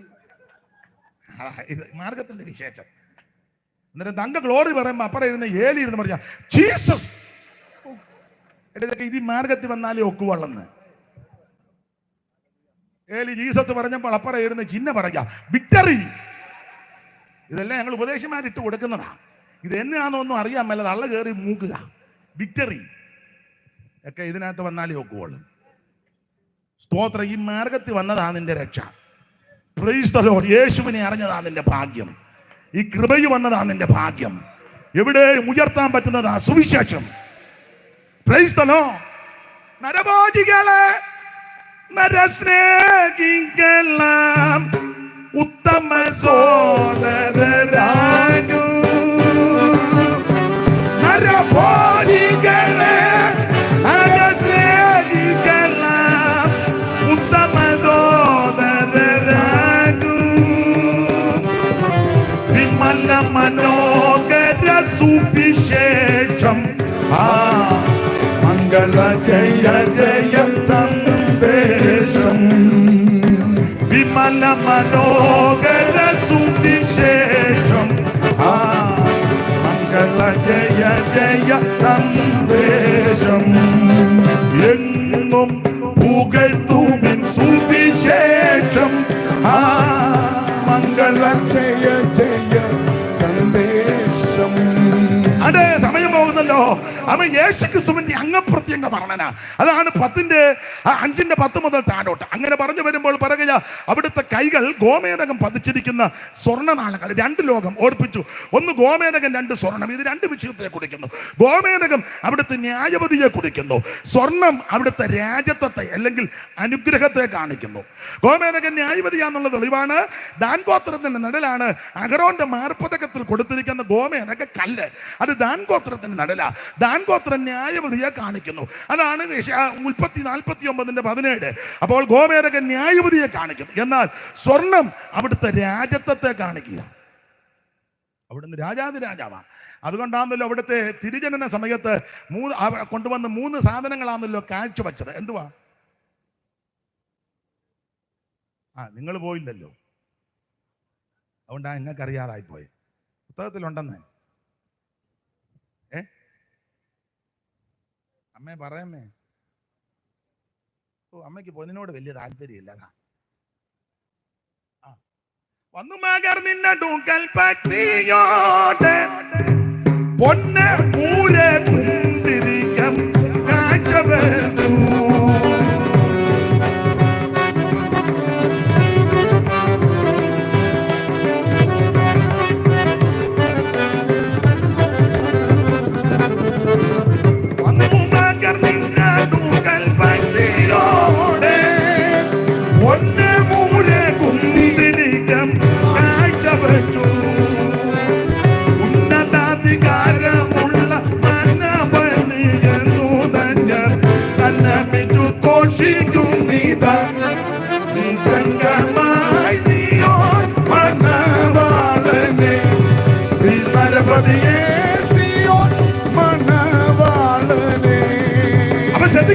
പൊന്ന് അവിടുന്ന് രാജാതിരാജാവെന്ന് തെളിയിക്കുക. ഇത് വേറൊരു വ്യാഖ്യാനം. ഇത് അനുഗ്രഹത്തെ കാണിക്കുന്നതാണ്, ദൈവത്തിന്റെ മഹത്വം. അപ്പോൾ അവിടുത്തെ കരത്തിന്റെ തൃക്കരത്തിന്റെ വിശേഷത ഇങ്ങനെ അങ്ങോട്ട് വ്യാഖ്യാനിക്കാം. അനുസരിക്കുന്ന ദൈവമക്കൾക്ക് ഈ കരം അനുഗ്രഹത്തിന്റെ കരമാണ്. എന്നാൽ ദൈവത്തോടും ദൈവജനത്തോടും ദൈവ സഭയോടും ദൈവിക ശുശ്രൂഷയോടും ദൈവ പ്രവർത്തനത്തോട് എതിർത്ത് നിൽക്കുന്നവന് ഈ കരം ന്യായവതിയുടെ കരമാണ്. Praise the Lord. അനുസരിക്കുന്നവർക്ക് അനുഗ്രഹത്തിന്റെ കരം. തെളിവൊരു വാക്യം വായിച്ചോ. യെസ്രായിയുടെ പുസ്തകം 8-ാം അധ്യായത്തിന്റെ 22-ാമത്തെ തിരുവെടുത്ത് വായിക്കുക. ബാബേൽ പ്രവാസം കഴിഞ്ഞ് 2-3 ഘട്ടമായിട്ട് 2-3 പേരുടെ നേതൃത്വത്തിൽ ഇവർ ബാബേൽ പ്രവാസം കഴിഞ്ഞ് മടങ്ങി വരുമ്പോൾ അവൻ യെസ്രായിയുടെ നേതൃത്വത്തിൽ കടന്നു വരുന്ന ജനത്തെ പറ്റി പരാമർശിക്കുമ്പോൾ ഇവർ അഗവാത്തിന്റെ അരികത്ത് വെച്ചൊരു ഉപവാസം പ്രസിദ്ധപ്പെടുത്തി 21-ല്. ആ ഉപവാസത്തിന്റെ കാര്യം എന്താന്ന് താഴോട്ട് പഠിച്ചു വരുമ്പോൾ എഴുതിയിട്ടുണ്ട്. എല്ലാം വായിച്ചു വ്യാഖ്യാനിക്കാൻ നേരമില്ല. 22-ാം വാക്യം വായിക്കുക. 8-22. ഞങ്ങളുടെ ദൈവത്തിന്റെ കൈ അവനെ അന്വേഷിക്കുന്ന ഏവർക്കും അനുകൂലമായും. ഞങ്ങളുടെ ദൈവത്തിന്റെ കൈ അവനെ അന്വേഷിക്കുന്ന ഏവർക്കും അനുകൂലമായും അടുത്തത് അവനെ ഉപേക്ഷിക്കുന്ന ഏവർക്കും പ്രതികൂലമായും ഇരിക്കുന്നു. ശ്രദ്ധിച്ചോ, അനുസരിക്കുന്നവർക്ക് ഈ കരം അനുകൂലത്തിന്റെ കരമാണ്. അവൻ ദൈവത്തെ ഭജിച്ചാൽ, ദൈവത്തെ ആരാധിച്ചാൽ, ദൈവത്തെ സേവിച്ചാൽ, ദൈവപ്രമാണം അനുസരിച്ചാൽ നിനക്കും നിന്റെ കുടുംബത്തിനും ഇത് അനുഗ്രഹത്തിന്റെ കരമാണ്. എന്നാൽ അവിടുത്തെ ഉപേക്ഷിച്ച് ത്യജിച്ച് തള്ളിക്കളഞ്ഞ് അവൻ സ്വന്തം ഇഷ്ടപ്രകാരം അവൻ ജീവിച്ച് മുമ്പോട്ട് പോയാൽ അത് പ്രതികൂലത്തിന്റെ ന്യായവതിയുടെ കരമാണ്. നമുക്കറിയാം, ദൈവത്തിന്റെ കരത്തിന്റെ ന്യായവതി ഇറങ്ങിയ അനേക സംഭവങ്ങളുണ്ട്, തിരുവെടുത്തിലുണ്ട്. ദൈവത്തിന്റെ ജനമാകുന്ന മിസ്രയീമിൽ അടിമകളായി ദീർഘനാളുകൾ പാർത്തു. ഒരു വിലവരെ ഉത്തരിക്കുവാൻ ദൈവത്തിന് തിരുവുള്ളമുണ്ടായി. ഉത്താരകനായിട്ട് ദൈവം മോശയെ തെരഞ്ഞെടുത്തു. മോശ മുഖാന്തരം ആമേൻ പ്രവചന പുസ്തകം പഠിക്കുമ്പോൾ മോശയും അഹരോനും മിരിയാമും മിസ്രയീമിലെത്തിയെന്ന അങ്ങനെ മോശയുടെ നേതൃത്വത്തിലായി ഇവർ വിടുവിക്കപ്പെടുന്നത്. എന്നാൽ പ്രാരംഭത്തിൽ ഫറവോൻ ഇവരെ വിട്ടുകൊടുക്കാൻ മനസ്സില്ല. ഫറവോൻ ഒത്തിരി ഉപാധി പറഞ്ഞു. അത് നിങ്ങൾക്കറിയാം, ഒത്തിരി ഉപാധി പറഞ്ഞു. ആദ്യത്തെ ഉപാധി പറഞ്ഞു, ഒത്തിരി ദൂരെ ഒന്നും പോകരുതെന്ന് പറഞ്ഞു. ഈ ഏരിയയിലൊക്കെ ചാടുകയോ തുള്ളുകയോ ചെയ്തോണം, ദൂരോട്ടൊന്നും പോകരുത്. അന്നേരം അവത്തങ്ങൾ പറഞ്ഞു, അയ്യോ അങ്ങനല്ല, 3 ദിവസത്തെ വഴി, കുറഞ്ഞ പക്ഷം രക്ഷാ സ്നാനം പരിശുദ്ധാത്മാവ്, കുറഞ്ഞ പക്ഷം. പിന്നെ വേറെ ഉണ്ട്, അത് നമുക്ക് സമയം പോലെ നോക്കാം. ദൂരോട്ട് പോകണമെന്ന് പറഞ്ഞു. ഉടനെ അടുത്ത ഉപാധി പറഞ്ഞു, അങ്ങനെ അന്നൊരു കാര്യം ചെയ്യും, പെണ്ണുങ്ങളെല്ലാം കൂടെ, പെണ്ണുങ്ങളും കൊച്ചുങ്ങളും എല്ലാം ഇവിടെ നിൽക്കട്ടെ, നിങ്ങൾ പുരുഷന്മാരില്ല. അപ്പം മോശ പറഞ്ഞു, അയ്യോ ഞങ്ങളുടെ യോഗത്തിന് പെണ്ണുങ്ങൾ വേണമെന്ന് പറഞ്ഞു. പിന്നെ ഒരു വാക്യം വായിക്കാനാണെങ്കിലും ഒരു ഗ്ലോറി പറയാനാണെങ്കിലും അതുങ്ങളെ സ്തോത്രം. ഇപ്പം മൈക്ക് ഷൂപ്പാസ്റ്റർ ഇരിക്കുന്നതുകൊണ്ടാണ്, അങ്ങോട്ട് കൊടുക്കുക ചടികടാന്നിരുന്ന് വായിച്ചേന്. ഒരു ആമയും പറയാൻ നിങ്ങളെ പെട്ടെന്ന് കയറി ഏക്കുള്ളൂ. അവർ കുഴപ്പമില്ല, ചൂടായി വരുമ്പോൾ താമസിക്കും. അപ്പോൾ ഞങ്ങളുടെ യോഗത്തിന് സ്ത്രീകൾ വേണം, അത്യാവശ്യമാണെന്ന് പറഞ്ഞു. കുഞ്ഞുങ്ങളും വേണം, അതുകൊണ്ട് സ്ത്രീകളെയും കുഞ്ഞുങ്ങളെയും ഇവിടെ നിർത്തിവെച്ച് പോകാനൊക്കത്തില്ല. ഉടനെ പിന്നെ ഉപാധി അവൻ പറഞ്ഞു, ഒരു കാര്യം ചെയ്യും, കന്നാലിയല്ല ഇവിടെ നിൽക്കട്ടെ. അയ്യോ ഞങ്ങളുടെ യോഗത്തിന് അത്യാവശ്യമാണ് കന്നാലി. പിന്നെ മാസയോഗം കഴിയുമ്പോൾ ഇത് ഉണ്ടേലേ അത്യാവശ്യമാണെന്ന് പറഞ്ഞു. യോഗത്തിന് ആവശ്യമാണ്. ചുരുക്കി പറഞ്ഞാൽ ഒത്തിരി ഉപാധികളെ ഫറവോൻ പറഞ്ഞു. അപ്പൊ ജനത്തെ വിട്ടുകൊടുക്കാനെ തടഞ്ഞു നിർത്തിയിരിക്കുക. അപ്പോൾ ദൈവം തന്റെ ന്യായവതി അയക്കാൻ തുടങ്ങി, ബാധകൾ അയച്ചു. അങ്ങനെ ബാധകൾ അങ്ങോട്ട് വന്ന് മിസ്രയീമിൽ പല ബാധകൾ വന്നതിൽ 3-ാമത്തെ ബാധയാ പേൻ. ഈ പേനെ കൊണ്ട് ജനമെല്ലാം പൊറുതിമുട്ടി. മൃഗത്തിന്റെ മേലും മനുഷ്യന്റെ മേലും എല്ലാം പേൻ അങ്ങോട്ട് വന്ന് പേനങ്ങ് കയറി കടിക്കുകയും എടുക്കുകയും യോഗത്തിനിടയിൽ ഇരുന്ന് വലിക്കുകയും പിന്നെ അത് ഇടിച്ച് വല്ല ബാധയാണ്. അപ്പോൾ പേനെ കൊണ്ടങ്ങ് പൊറുതിമുട്ടി. പേനെ കൊണ്ട് പൊറുതിമുട്ടിയപ്പോൾ അവിടെ വായിക്കുന്ന മന്ത്രവാദികളും തങ്ങളുടെ മന്ത്രവാദത്താൽ പേരുളവാക്കാൻ നോക്കി, ഒത്തില്ലെന്ന. അപ്പോൾ അവർ പറയുന്നൊരു ഡയലോഗുണ്ട്, വായിച്ചേ. 8-ാം അധ്യായത്തിന്റെ 18 മുതലുള്ള വാക്യം വായിച്ചേട്ടെ. പുറപ്പാട് പുസ്തകം 8:18 മുതൽ.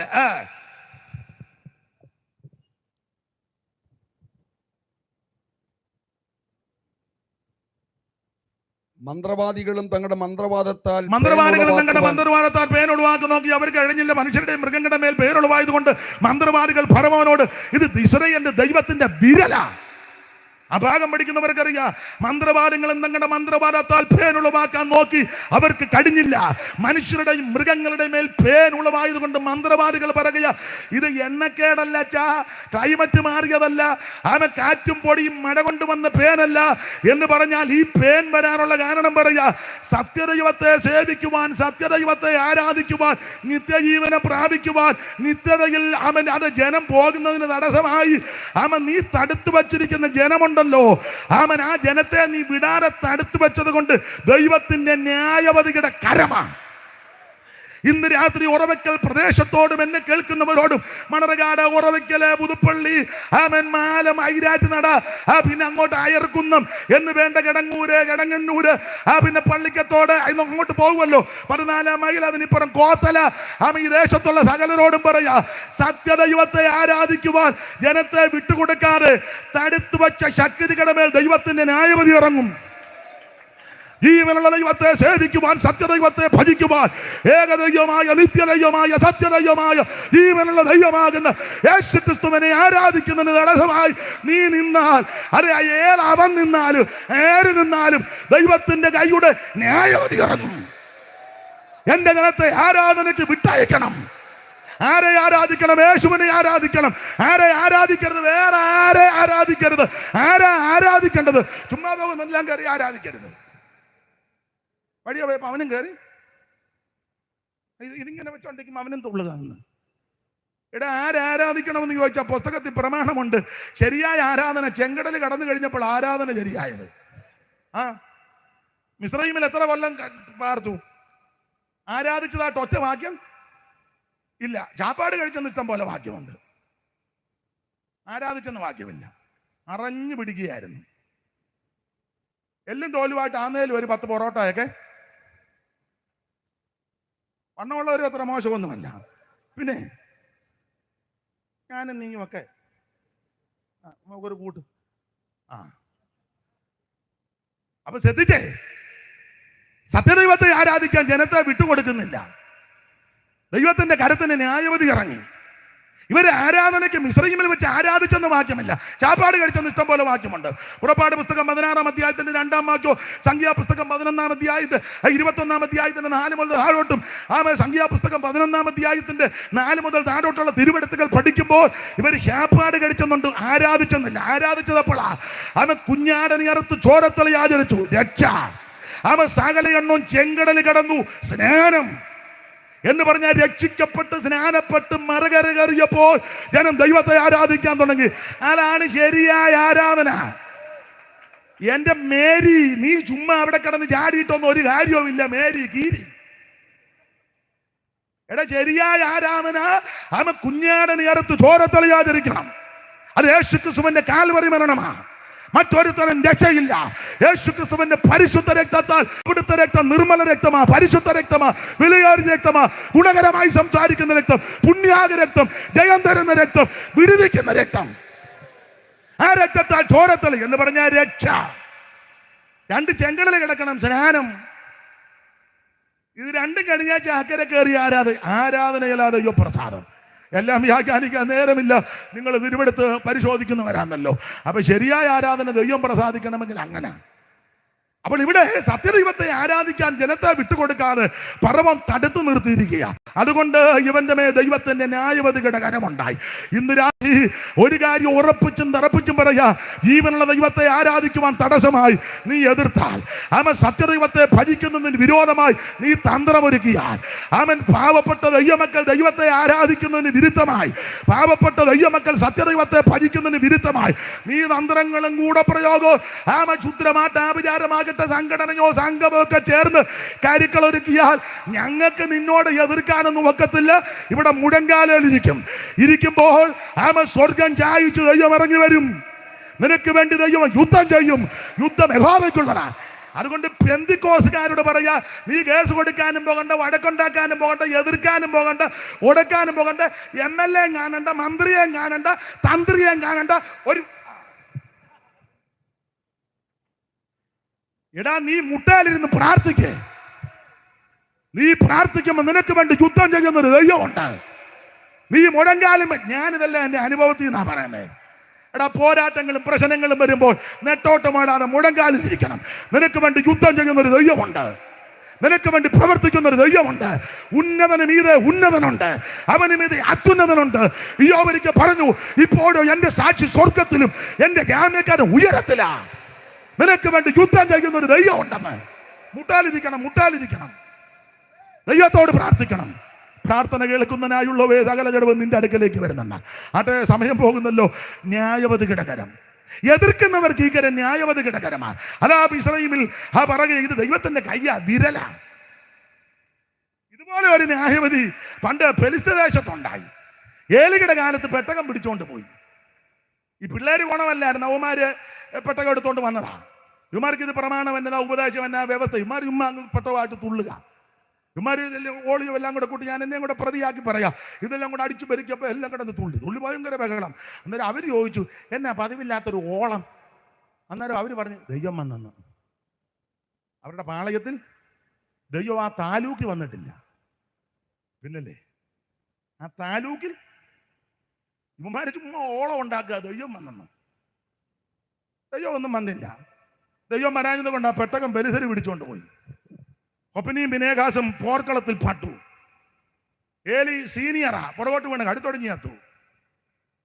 നമ്മളതിനെ മനോരമ ഫ്രണ്ട് പേജ് കൊടുക്കും, നല്ല പോർ പൊരുതി ഓട്ടം തികച്ചു. ചത്തത് കടുത്തൊടിഞ്ഞ പെട. അതിന് അങ്ങനെ കൊടുക്കാനൊക്കെ ഞങ്ങളുടെ അപ്പച്ചൻ ദീർഘവർഷം മേലെ ചെയ്തു. പിന്നെ ഞാൻ വെടലി ഒടിഞ്ഞ് എത്തന്ന് അങ്ങനൊന്നും കൊടുക്കാനൊക്കത്തില്ല, കൊടുക്കരുത്. ഏലി പുറകോട്ട് വീണ് കടുത്തൊടഞ്ഞ്.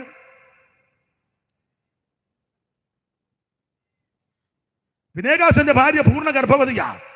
ദൈവത്തിന്റെ പെട്ടകം പിടിപെട്ട് പോക കൊണ്ടു അമ്മാവിയപ്പനെ ഭർത്താവിനെ ഓർത്തിട്ട് പറയുക, മഹത്വം ഇസ്രായേലിന് പോയി എന്ന് പറഞ്ഞ കുഞ്ഞിന് ഈഖാബോദ് പേരിട്ടു.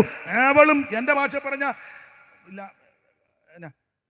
ലേബർ റൂം എന്നല്ലേ, ഒരു ഇംഗ്ലീഷ് ഇരിക്കട്ടെ, നമ്മുടെ യോഗം തീരുകയല്ലേ, പിന്നെ അവള് ലേബർ റൂമിൽ വെച്ച് തീർന്നു.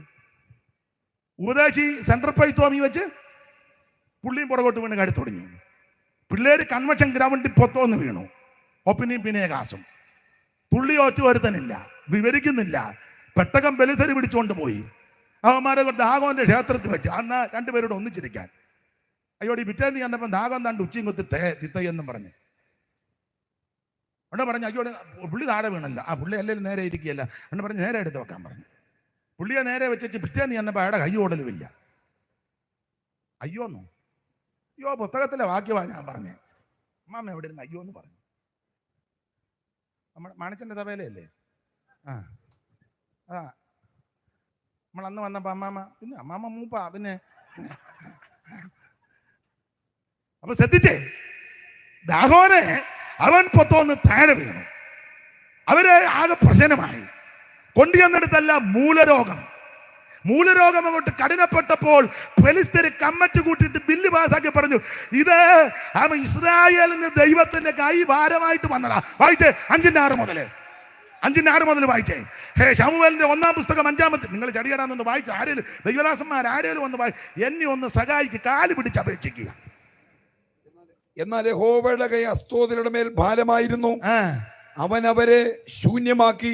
അസ്തോദിലും അതിന്റെ അതിരുകളിലും ദൈവത്തിന്റെ കൈ അവർക്ക് ഭാരമായി. മൂലരോഗത്താൽ മൂലരോഗം നമ്മൾ പറഞ്ഞ അമ്മാമേ അച്ചായൻ ചിക്കൻ കടിച്ചത് കൊണ്ടാണ്. എടാ ചിക്കൻ കടിച്ചതല്ലടാ, ഇച്ചിരി ചിക്കൻ നോ അയന്നെ എനിക്ക് കോഴി അധികം. എടാ ഇത് കോഴി കൂട്ടുന്നതൊന്നും അല്ല, ഇത് മൂലരോഗം വന്ന് നീ പ്രമാണത്തിന് നിരക്കാതെ ദൈവപ്രമാണത്തിനെതിരായി പെട്ടകം അവൻ എടുത്തത് കൊണ്ട് ദൈവത്തിന്റെ കയ്യാ. ഇത് ഭക്ഷണക്രമത്തിൽ വന്നതല്ല, ക്ലൈമറ്റ് മാറിയത് കൊണ്ട് വന്നതല്ല, എണ്ണക്കേടും ഒന്നുമല്ല. ആമൻ സ്തോത്രം. പ്രമാണമില്ലാതെ വ്യവസ്ഥയില്ലാതെ നീ ഇതെടുത്തോണ്ട് പോയത് കൊണ്ട് ദൈവത്തിന്റെ കൈ നിനക്ക് ഭാരമാ. ഇന്ന് രാത്രി ഒരു കാര്യം ദൈവമക്കളോട് ഉറപ്പിക്കുക, ഇത് പ്രമാണത്തോടെ കൊണ്ടുപോകുന്ന നിനക്കും നിന്റെ കുടുംബത്തിനും അനുഗ്രഹത്തിന്റെ കരമാ. ഇത് വിടുതലിന്റെ കരമാ, ജയത്തിന്റെ കരമാ. ഞാൻ ദീർഘമാക്കുന്നില്ല. കർത്താവിന് മഹത്വം, ദൈവത്തിന് സ്തോത്രം. സമയത്തെ ഭയപ്പെടുന്നു. അതുകൊണ്ട് എതിർക്കുന്നവർക്ക് ഈ കരം ന്യായവതിയുടെ കരമാ, എന്നാൽ അനുസരിക്കുന്ന ദൈവ കുഞ്ഞുങ്ങൾക്ക് ഈ കരം അനുഗ്രഹത്തിന്റെ കരമാ. ഇന്ന് രാത്രി ഇവിടെ കൂടപ്പെട്ടിരിക്കുന്ന എല്ലാവർക്കും, ദൂരത്തിരുന്ന് കേൾക്കുന്ന സകല പ്രിയപ്പെട്ടവർക്കും, ഇതിന് ശേഷമായിട്ട് ആരെങ്കിലും ഇത് കാണുകയോ കേൾക്കുകയോ ചെയ്യുന്നെങ്കിൽ അവർക്കും ഈ കരം അനുഗ്രഹത്തിന്റെ കരമാകണം. ആർക്കും ഈ കരം ഭാരമാകരുത്. എല്ലാവർക്കും ഈ കരം അനുഗ്രഹത്തിന്റെ കരമാകണം. അതുകൊണ്ട് ദൈവത്തിന്റെ കൈ വന്നാൽ, ദൈവത്തിന്റെ കര സ്പർശിച്ചാൽ എന്തൊക്കെ സംഭവിക്കും? സമയത്തെ ഭയപ്പെടുന്നതുകൊണ്ട് ഞാൻ വാക്യം അങ്ങ് ചടികിടാന്ന് പറയാ. നിങ്ങൾ ദൈവദാസന്മാരൊക്കെ ഒന്ന് എടുത്തു വെച്ച്, ഇത്രയും പേര് ഇവിടെ ഉണ്ടല്ലോ, ഒക്കുന്നെങ്കിൽ ഒന്ന് വായിച്ച് സഹായിക്കാൻ. ചൂപ്പാസ്റ്റെ കൊണ്ട് തന്നെ ചിലപ്പം ബുദ്ധിമുട്ട് വരും. നിങ്ങളോട് ഒന്ന് സഹകരിക്കുകയാണെങ്കിൽ. സുബിന്റെ ബൈബിൾ എന്ത് ചെയ്യേ? ഇല്ല, അരിമാനുണ്ടെന്ന് തോന്നുന്നു ബൈബിൾ. ഉള്ളതാട്ടെ. നിങ്ങളെല്ലാവരും ഒന്ന് വായിച്ച് തന്നാൽ നല്ലതായിരുന്നു. ഞാൻ ആദ്യം വാക്യം പറയാം, എന്നിട്ട് നിങ്ങൾ ക്രമത്തിൽ ചടിചടാന്ന് വായിച്ചാൽ നമുക്കെല്ലാം പെട്ടെന്ന് വീട്ടിൽ പോകാം. അല്ലെ കുറച്ചുകൂടെ സമയം എടുക്കും. ദൈവത്തിന്റെ കൈ വന്നാൽ എന്തൊക്കെ സംഭവിക്കും? ദൈവകര സ്പർശിച്ചാൽ എന്തൊക്കെ നടക്കും? വായിക്കാം. ഒരാള് ഉൽപ്പത്തി പുസ്തകം 32:22 മുതൽ താഴോട്ട്. ഒരാള് രാജാക്കന്മാരുടെ 1-ാം പുസ്തകം 19-ാം അധ്യായത്തിന്റെ 7-8. ഒരാള് യഗസ്കേൽ പ്രവചനം 8-ാം അധ്യായത്തിന്റെ 2. ഒരാള് യഗസ്കേൽ 37:1-2. ഒരാള് മത്തായി 8-ാം അധ്യായത്തിന്റെ 1-2. ഒരാള് മത്തായി സുവിശേഷം 19-ാം അധ്യായത്തിന്റെ 13, 14, 15. ഒരാള് യൂക്കോസിന്റെ സുവിശേഷം അതിന്റെ 9-ാം അധ്യായത്തിന്റെ 10 മുതൽ താഴോട്ടും 15, 16. ഒരാൾ ലൂക്കോസിന്റെ സുവിശേഷം 24-ാം അധ്യായത്തിന്റെ 50, 51, 52 വാക്യങ്ങൾ. ആദ്യം വായിച്ചാട്ടെ. ഉൽപ്പത്തി പുസ്തകം 32:22 മുതൽ താഴോട്ട്. രാത്രിയിൽ അവൻ എഴുന്നേറ്റ് തന്റെ 2 ഭാര്യമാരെ രാത്രിയിൽ അവൻ എഴുന്നേറ്റ് തന്റെ 2 ഭാര്യമാർ റായേലിലായി 2 ദാസി ബിൽഗാ ശിൽപ. പിന്നെ 2 ദാസിമാരെയും 11 പുത്രന്മാരെയും കൂട്ടി ആ. യാബോക്ക് കടവ് കടന്നു. ആ. അങ്ങനെ അവൻ അവരെ കൂട്ടി ആറ്റിനരികത്ത് കടത്തി. അടുത്തത് തനിക്കുള്ളതൊക്കെയും അക്കരെ അവരെ കൂട്ടി കടത്തിയ ശേഷം യാക്കോബ് തനിയെ ശേഷിച്ചു. അപ്പോൾ ഒരു പുരുഷൻ ഉഷസാകുവോളം അവനോട് മല്ല് പിടിച്ചു. പുരുഷൻ ഉഷസാകുവോളം അവനോട് അവനെ ജയിക്കയില്ല എന്ന് കണ്ടപ്പോൾ അവനോട് മല്ല് പിടിച്ചവനെ ജയിക്കയില്ല എന്ന് കണ്ടപ്പോൾ അവൻ അവന്റെ തുടയുടെ തടം തൊട്ടു. ശ്രദ്ധിക്കണേ, യാക്കോബിന്റെ തുടയുടെ തടം ദൂതൻ വന്ന് തൊടുന്നു. സന്ദർഭമറിയാൻ ചരിത്രമറിയാൻ വിസ്തരിക്കുന്നില്ല. വിസ്തരിച്ചാൽ ഇത് തന്നെയായിരിക്കും ഇന്നത്തെ പ്രസംഗം. ദൈവത്തിന് മഹത്വം. അമ്മാവിയപ്പന്റെ അല്ല അമ്മാച്ചന്റെ വീട് വിട്ട് വേദനയോടെ ഭാരത്തോടെ ഇറങ്ങി വരുന്ന യാക്കോബും തന്റെ കുടുംബവും 20 കൊല്ലം മുമ്പ് ആ ചേട്ടനെ പേടിച്ച് അങ്ങോട്ട് ഓടിയത് ഒരു ചെറിയ ട്രിക്ക് നടത്തിയതാണ്. അനുഗ്രഹമെല്ലാം പ്രാപിച്ചിട്ട് കുടുംബത്തിൽ നിൽക്കാൻ മേല. അങ്ങനെയുള്ള ആൾക്കാരുണ്ട്. ഭയങ്കര അനുഗ്രഹം, പക്ഷെ കുടുംബത്ത് നിൽക്കാൻ മേല. ഉള്ളി ഓടി. അമ്മ പറഞ്ഞു ഓടിക്കോളാൻ പറഞ്ഞു. എവിടെ? എൻ്റെ ആങ്ങളെ ലാബാൻ പത്തനാരാമിൽ IPC അസംബ്ലീസ് കോഡും ചർച്ചക്കോടും എന്നല്ല സ്വതന്ത്ര സഭയാന്ന് തോന്നുന്നത്. പുള്ളി ഒറ്റ ഓട്ടം ഓടി ലൂസിൽ വന്നു. പുള്ളിക്ക് ലൂസ് ആകേണ്ടതാ, പക്ഷേ ദൈവം അത് അനുവദിച്ചില്ല. ലൂസിൽ വന്ന് അന്ന് രാത്രി ദൈവം തന്നോട് ഇടപെട്ടു. ആ ഭാഗമൊക്കെ നിങ്ങൾക്കറിയാം. അവിടുന്ന് പിന്നീട് പത്തനാരാമിലെത്തി. ഏതാണ്ട് 10-20 കൊല്ലം അവിടെ പാർത്തു. ദൈവം ഈ മനുഷ്യനെ സഹായിച്ചു. ദൈവം ഈ മനുഷ്യനോട് കരുണ ചെയ്തു. നന്മകൾ കൊടുത്തു, ഭൗതിക നന്മകൾ കൊടുത്തു. ആടുമാടുകളെയും പേറുപിറപ്പുകളെയും ദൈവം കൊടുത്തു. അവൻ ഭാര്യമാരെ കൊടുത്തു, ദാസിമാരെ കൊടുത്തു, കുഞ്ഞുങ്ങളെ ദൈവം കൊടുത്തു. കലാപുലി പോലെ 10-11 ആൺപിള്ളേരും ഒരു പെങ്കൊച്ചും. ഇതെല്ലാം പ്രാപിച്ചെങ്കിലും ഒടുവിൽ ആ വീട്ടിൽ നിൽക്കാൻ മേലാനായി. അമ്മായിയപ്പൻ്റെ അമ്മാച്ചൻ്റെ വീട്ടിൽ. ഒരു ദിവസം രാവിലെ യാക്കോബ് എഴുന്നേറ്റ് വന്നപ്പോൾ അളിയന്മാർ ഡയലോഗ് പറയുക. അത് യാക്കോബ് കേട്ടു. അളിയന്മാർ പറയുക. പിന്നെ ഒരുത്തന്നെ മറ്റവനോട് പറഞ്ഞു, എടാ തോമാച്ച, നമ്മുടെ അളിയൻ ജേക്കബ് നന്മയെ അനുഗ്രഹം പ്രാപിച്ചത് ദൈവം അനുഗ്രഹിച്ചോ ഒന്നുമല്ല. ചോദിച്ചായെന്നാ? ദൈവം അനുഗ്രഹിച്ചല്ല, പിന്നെ ജോടി അച്ചായനെ കളിപ്പിച്ചാന്ന് പറഞ്ഞു. ഇത് യാക്കോബ് കേട്ടു. യാക്കോബ് ഒന്നും മിണ്ടിയില്ല. ഈ ചില സന്ദർഭങ്ങളിൽ മിണ്ടാതിരിക്കുന്നതാ നല്ലത്, എപ്പോഴുമല്ല. ചില സന്ദർഭങ്ങളിൽ യാക്കോബ് തെളിയിക്കാനൊന്നും പോയില്ല. ഞാൻ തെളിവ് തരാം, ഇപ്പം ഞാൻ പറയാം. മിണ്ടിയില്ല. യാക്കോബ് പറഞ്ഞു, ഇവന്മാരെന്തേലും പറയട്ടെ. മിണ്ടാതെങ്കിരുന്നു. ഒന്നും മിണ്ടിയില്ല. യാക്കോബ് ഉടനെ ലാബാന്റെ മുഖത്തോട്ട് നോക്കിയപ്പോൾ അത് തന്റെ നേരെ മുമ്പേ ഇരുന്നത് പോലല്ല. അങ്ങനല്ലേ 31-ാം അധ്യായത്തിൽ ഒന്ന് വായിച്ച് 31-1 ഞാൻ ആ ഭാഗമൊക്കെ പറയുമ്പോൾ നിങ്ങളൊന്ന് എടുത്തു വെക്കുകയാണ്, ചടേന്ന് വായിക്കാം. എന്നാൽ ഞങ്ങളുടെ അപ്പനുള്ളതൊക്കെയും യാക്കോബ് എടുത്തു കളഞ്ഞു വന്ന് നിങ്ങളുടെ അപ്പന്റെ വക കൊണ്ട് ഈ ധനമൊക്കെയും സമ്പാദിച്ചെന്ന് ലാബാന്റെ പുത്രന്മാർ പറഞ്ഞ വാക്കുകളെ അവൻ കേട്ടു. യാക്കോബ് ഈ വാക്കുകളെല്ലാം കേട്ടു. ലാബാന്റെ പുത്രന്മാര് പറഞ്ഞ വാക്കുകളെല്ലാം യാക്കോബ് കേട്ടു. ഇവന്മാർ ആവശ്യമില്ലാത്തെല്ലാം പറയാ. അത് യാക്കോബ് കേട്ടു. ഇവനെ ദൈവം അനുഗ്രഹിച്ചൊന്നുമല്ല, ദൈവം ഒന്നുമല്ല ഇവനെ നടത്തുന്നത്. ഇവനെ വ്യാഴ ഇറ്റിച്ചുകൊണ്ട് നടക്കുക. ഇവൻ ദൈവത്താൽ അനുഗ്രഹിക്കപ്പെട്ടൊന്നുമല്ല. ഇവൻ നമ്മുടെ അപ്പച്ചനെ കളിപ്പിച്ചു. സ്തോത്രം, നമ്മളെയും കളിപ്പിക്കാൻ നോക്കി. പിന്നെ നമ്മുടെ അടുക്ക് വന്നപ്പോൾ നമ്മൾ ഇവനെ ശരി ഇങ്ങനെയൊക്കെ ആവശ്യമില്ലാത്തതെല്ലാം. യാക്കോബ് ഒന്നും മിണ്ടിയില്ല. ഞാൻ അനുഭവത്തിൽ നിന്നും പറയാം, നീ ചില സന്ദർഭങ്ങളിൽ ഒന്നും മിണ്ടാതിരുന്നേക്കണം. യാക്കോബ് ഒന്നും മിണ്ടിയില്ല. യാക്കോബ് ഉടനെ അമ്മായിയപ്പന്റെ അമ്മാച്ചന്റെ മുഖത്തോട്ട് നോക്കി. അടുത്ത യാക്കോബ് ലാബാന്റെ മുഖത്ത് നോക്കി. യാക്കോബ് ലാബാന്റെ മുഖത്ത് നോക്കിയാറേ അത് തന്റെ നേരെ മുമ്പേ ഇരുന്നത് പോലെ അല്ല. യാക്കോബിന് മനസ്സിലായി അമ്മാവിയപ്പന്റെ മുഖഭാവോ അളിയന്മാരുടെ അയലോകും വീട്ടിലെ സാഹചര്യം കണ്ടപ്പോൾ മനസ്സിലായി ഇനി ഇവിടെ നിൽക്കുന്നത് അത്ര പന്തിയല്ല. യാക്കോബ് വയലിലേക്ക് പോയി ഭാര്യമാരെ വിളിപ്പിച്ച് കാര്യം പറഞ്ഞേച്ച് അവരെ കൂട്ടിക്കൊണ്ട് യാക്കോബ് തിരിച്ച് വീട്ടിലോട്ട് പോകുക, സ്വന്തം വീട്ടിലോട്ട്. ആ ഭാഗമാണ് വായിക്കുന്നത്. അങ്ങനെ യാത്ര ചെയ്ത് യാബോക്ക് കടവിന്റെ തീരത്തെത്തി. തനിക്കുള്ളതിന്റെ അക്കരെ കടത്തി യാക്കോബ് തനിയെ ശേഷിക്കുക. തന്റെ ഹൃദയത്തിൽ തിങ്ങി വിങ്ങുന്ന വേദനയുണ്ട്. കാരണം 20 കൊല്ലം മുമ്പ് അവൻ എന്റെ ഭാഷ പറഞ്ഞ കൊടുവാളുമായിട്ട് കൊല്ലാൻ നിൽക്കുന്ന ഏശാവുണ്ട്. ഇപ്പൊ ഇവിടെ നിൽക്കാൻ വയ്യാതായി. ഈ പ്രശ്നകലുഷിതമായ അന്തരീക്ഷത്തിന്റെ നടുവിൽ തനിക്കുള്ളതൊക്കെ അക്കരെ കടത്തി യാക്കോബ് കടവിങ്കൽ ശേഷിച്ച് ഈ മനോവേദനകളുടെ നടുവിൽ ദൈവത്തിന്റെ ദൂതനിറങ്ങി. ദൂതനെ കണ്ടപ്പോൾ യാക്കോബ് മല്ല് പിടിച്ചെന്ന ഉൽപ്പത്തി പുസ്തകത്തിൽ ഹോശിയ പ്രവചനത്തിൽ വായിക്കുന്നത് മല്ല് പിടിച്ചെന്നല്ല, അവൻ ദൈവത്തോട് പ്രാർത്ഥിച്ചെന്നാണ്. കരഞ്ഞു പ്രാർത്ഥിച്ചു. ആ പ്രതിസന്ധികളുടെ നടുവിൽ ദൈവമായിട്ട് മല്ല് പിടിച്ചു. ആമൻ നേരം വെളുത്തിട്ടും പിടിവിടുന്നില്ല എന്ന് പറഞ്ഞ പ്രാർത്ഥന നിർത്തുന്നില്ലെന്ന്. നേരം വെളുത്തിട്ടും പ്രാർത്ഥന നിർത്തുന്നില്ല. ദൈവത്തിന്റെ ദൂതൻ പറഞ്ഞു, യാക്കോബേ എന്നെ വിട്, ഉഷസുദിക്കുന്നു, പ്രകാശം പരക്കുന്നു, വെട്ടം വീണിരിക്കുക, എനിക്ക് പെട്ടെന്ന് പോകണം. യാക്കോബ് ഇങ്ങനെ പറഞ്ഞു, നേരം വെളുത്താലും ഉഷസ് പരന്നാലും സൂര്യൻ പ്രകാശിച്ചാലും ഉച്ചയായാലും എന്നെ അനുഗ്രഹിച്ചല്ലാതെ ഞാൻ നിന്നെ വിടുകയില്ല. അങ്ങനെ തീർത്ത് പറഞ്ഞപ്പോൾ യഹോവയുടെ ദൂതൻ യാക്കോബിന്റെ തുടകിന്റെ തടം തൊട്ടു. ഈ പഴയ നിയമത്തിൽ പല സ്ഥലത്തും ദൂതൻ ദൂതൻ ദൂതൻ എന്ന് പറയുന്നത് അതിന്റെ മുൻപോ പിൻപോ പഠിച്ചാൽ യഹോവയാകുന്ന ദൈവം തന്നെ. അങ്ങനെങ്കിൽ ഇങ്ങനെ അങ്ങ് വ്യാഖ്യാനിക്കുക. അന്ന് രാത്രിയിൽ സർവജ്ഞനായ ദൈവം തന്റെ തൃക്കരം കൊണ്ട് യാക്കോബിനെ തൊട്ടു. ആമൻ തൊട്ടിട്ട് പറഞ്ഞു, നിന്റെ പേരെന്ത്? യാക്കോബ്. ഉടനെ മറുപടി പറയുക, ഇനി നിന്റെ പേര് യാക്കോബ് എന്നല്ല, ഇസ്രായേൽ എന്ന് വിളിക്കപ്പെടും. ഇസ്രായേൽ, നിന്റെ പേരും പ്രകൃതിയും എല്ലാം മാറ്റി ഒരു അനുഗ്രഹത്തിന്റെ പേര് ദൈവം നിനക്ക് തരാൻ പോവുക. ആമൻ. പിറ്റേന്ന് 33-ാം അധ്യായം 4 മുതൽ പഠിക്കുമ്പോൾ, പിറ്റേന്ന് യാക്കോബ് അക്കരെ ചെന്നപ്പോൾ ഏശാവ് ഓടി വന്ന് കെട്ടിപ്പിടിച്ച് കഴുത്തിൽ വീണ് ചുംബിച്ച് രണ്ടുപേര് കരഞ്ഞു. ഞാൻ ഇങ്ങനെ അങ്ങ് പറഞ്ഞു നിർത്താ. ദൈവത്തിന്റെ കൈ വന്നാൽ എന്ത് സംഭവിക്കും? ഒന്ന്, ആമൻ, നിന്റെ പേരും പ്രകൃതിയും സ്ഥിതിയും ദൈവം മാറ്റും. പോരാ, നിനക്ക് വിരോധമായി നിൽക്കുന്നവനെ ദൈവം അനുകൂലമാക്കും. സ്തോത്രം. ഹല്ലേലൂയ.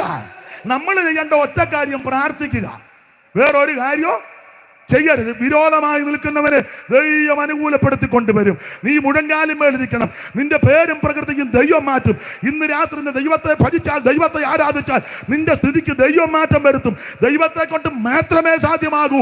ഇന്ന് രാത്രി യാക്കോബിനെ തൊട്ടകരം കുറുകിപ്പോയിട്ടില്ല. പേര് മാറ്റുന്ന, പ്രകൃതി മാറ്റുന്ന, സ്ഥിതി മാറ്റുന്ന, നിന്റെ കുടുംബത്തിന്റെ അരാജകത്വം എല്ലാം മാറ്റി അവന് എതിരായി നിൽക്കുന്നവരെ അനുകൂലപ്പെടുത്തുന്ന ദൈവകരം ഇന്ന് രാത്രി കുറുകിപ്പോയിട്ടില്ല. യാക്കോബിന്റെ തൊട്ടകരം കുറുകിയില്ല. അനുഭവിക്കുന്ന ദൈവമക്കൾ ഇന്ന് രാത്രി ദൈവത്തെ സ്തുതിക്കുക. യാക്കോബിനെ സ്പർശിച്ച കരം ഇന്ന് രാത്രി നിന്നെ തൊടട്ടെ. നമുക്ക് വിരോധമായിട്ട് ആരേലും ഉണ്ട്, നമ്മുടെ പ്രാർത്ഥന അവനെ തൊടണമെന്നാണ്. ഞാനായിരുന്നേ പ്രാർത്ഥിക്കും, കർത്താവേ യേശാവിനെ സന്ദർശിക്കണമേ, യേശാവിന് സ്വസ്ഥത കൊടുക്കരുത്, യേശാവിനോട് ദൈവം വാദിക്കണമേ. ഇന്ന് രാത്രി യേശാവിന്റെ വീട്ടിൽ നിന്റെ ദൂതനെ ഇറക്കണം. ഗബ്രിയേലും മീഖായേലും യേശാവിന്റെ വീട്ടിലിറങ്ങി ദണ്ണിപ്പിച്ചവനെ കുത്തി ഒതുക്കി. വിശേഷിച്ച് നമ്മുടെ ബന്ധുക്കോസുകാരുടെ പ്രാർത്ഥന മിക്കതും അങ്ങനെ. സന്ദർശിക്കണമേ, ഈ സ്വസ്ഥത. പണ്ടൊരാൾ പ്രാർത്ഥിച്ചു, ആ കോൺസുലേറ്റ് ഇരിക്കുന്ന മദാമയ്ക്ക് സ്വസ്ഥത കൊടുക്കരുതെന്ന്. അവരെന്തേലും ദ്രോഹം ചെയ്തു. അവരാ കോൺസുലേറ്റ് ഇരുന്ന് അവരുടെ ഡ്യൂട്ടി ചെയ്യാ. നീ കുരുക്കല്ല ഒപ്പിച്ച് അവിടെ ചെന്ന് നിൽക്കുന്നത്. ഇവിടുന്ന് പ്രാർത്ഥിക്കാം, മദാമയ്ക്ക് സ്വസ്ഥത.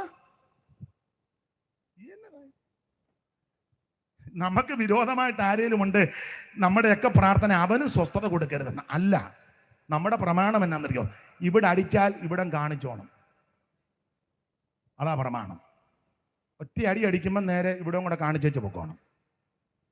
എന്നെ ആരെങ്കിലും തല്ലിയാൽ നിന്ന് കൊള്ളുകയല്ല, ആദ്യത്തെ അടിക്കുക താഴെ വീഴും. നിങ്ങളവർക്ക് നിൽക്കുമെന്നാണ് അല്ല, ഏലായി അടിക്കണ്ട, അടിയെന്ന് പറഞ്ഞാൽ മതി, അന്നേരം ഞാൻ വീഴും. കെൽപ്പൊന്നുമില്ലെന്ന്. സ്തോത്രം. ഇവിടെ അടിച്ചാൽ അന്നേരം ഇവിടം കാണിച്ചോണം. സ്തോത്രം. ഉടുപ്പ് ചോദിച്ചാൽ പുറപ്പ് കൊടുത്തോണം. ഒരു നാഴിക നടക്കാൻ നിർബന്ധിച്ചാൽ 2 നാഴിക നടക്കണം. സ്തോത്രം. വേണ്ടേ? അതാണ് നമ്മുടെ പ്രമാണം. മറുപടി പറയരുത്, എതിർക്കരുത്, ഉടക്കരുത്. സ്തോത്രം. ആരെയും കൂട്ടും പിടിക്കണ്ട. നിന്റെ വ്യവഹാരം നടത്തുന്ന ഒരു ദൈവമുണ്ട്. നേരെ മേളിലോട്ട് വിഷയങ്ങൾ ഏൽപ്പിച്ചു കൊടുത്തേക്കണം. ദൈവത്തിന് മഹത്വം. മുഴങ്കാലും മേലിരിക്കണം. നിനക്ക് വേണ്ടി യുദ്ധം ചെയ്യുന്ന ഒരു ദൈവമുണ്ട്. യാക്കോബിനെ തൊട്ടകര സ്പർശിച്ച കരം കുറുകിപ്പോയിട്ടില്ലെന്ന്. പേര് മാറ്റും, പ്രകൃതി മാറ്റും, സ്ഥിതി മാറ്റും. വിരോധമായി നിൽക്കുന്നവനെ ദൈവം അനുകൂലപ്പെടുത്തി തരും. ഇന്ന് രാത്രി ആ കരം കുറുകിപ്പോയിട്ടില്ല. ഇനി ഓടിച്ചങ്ങ് പറയാം, കർത്താവിന് മഹത്വം. 2 ദൈവകരം വന്നാൽ എന്ത് സംഭവിക്കും? ആ രാജാക്കന്മാരുടെ 1-ാം പുസ്തകം 19-ാം അധ്യായത്തിന്റെ 7-8 വാക്യം ഒന്ന് വായിക്കാം. രാജാക്കന്മാരുടെ 1-ാം പുസ്തകം 19-ാം അധ്യായത്തിന്റെ 7-8 തിരുവെടുത്തുകൾ. യഹോവയുടെ ദൂതൻ 2-ാം പ്രാവശ്യം വന്നവനെ തട്ടി, എഴുന്നേറ്റ് തിന്നുക, നിനക്ക് ദൂരയാത്ര ചെയ്യുവാനുണ്ടല്ലോ എന്ന് പറഞ്ഞു. അവൻ എഴുന്നേറ്റ് തിന്നു കുടിച്ചു. ആഹാരത്തിന്റെ ബലം കൊണ്ട് 40 പകലും 40 രാവും ദൈവത്തിന്റെ പർവ്വതമായ ഹോരേബോളം നടന്നു. ഇത്ര നേരം വായിക്കാതിരുന്നേ, എന്ത് നന്നായിട്ട് വായിക്കുന്നു. സ്തോത്രം. പിന്നെ ആ ബേച്ചാൻ്റെ മോൻ തന്നെ. ദൈവം അനുഗ്രഹിക്കട്ടെ. അപ്പൊ ശ്രദ്ധിക്കുക, യഹോവയുടെ ദൂതൻ 2ാം പ്രാവശ്യവും വന്ന് ആ ഏലിയാവിനെ തട്ടി, നീ എഴുന്നേറ്റ് തിന്നുക, നിനക്ക് ദൂരയാത്രയുണ്ട്. അവൻ ആകാരത്തിന്റെ ബലം കൊണ്ട് 40 പകലും 40 രാവും നടന്ന് ദൈവത്തിന്റെ പരപരമാകുന്ന ഹോറേബിലെത്തി.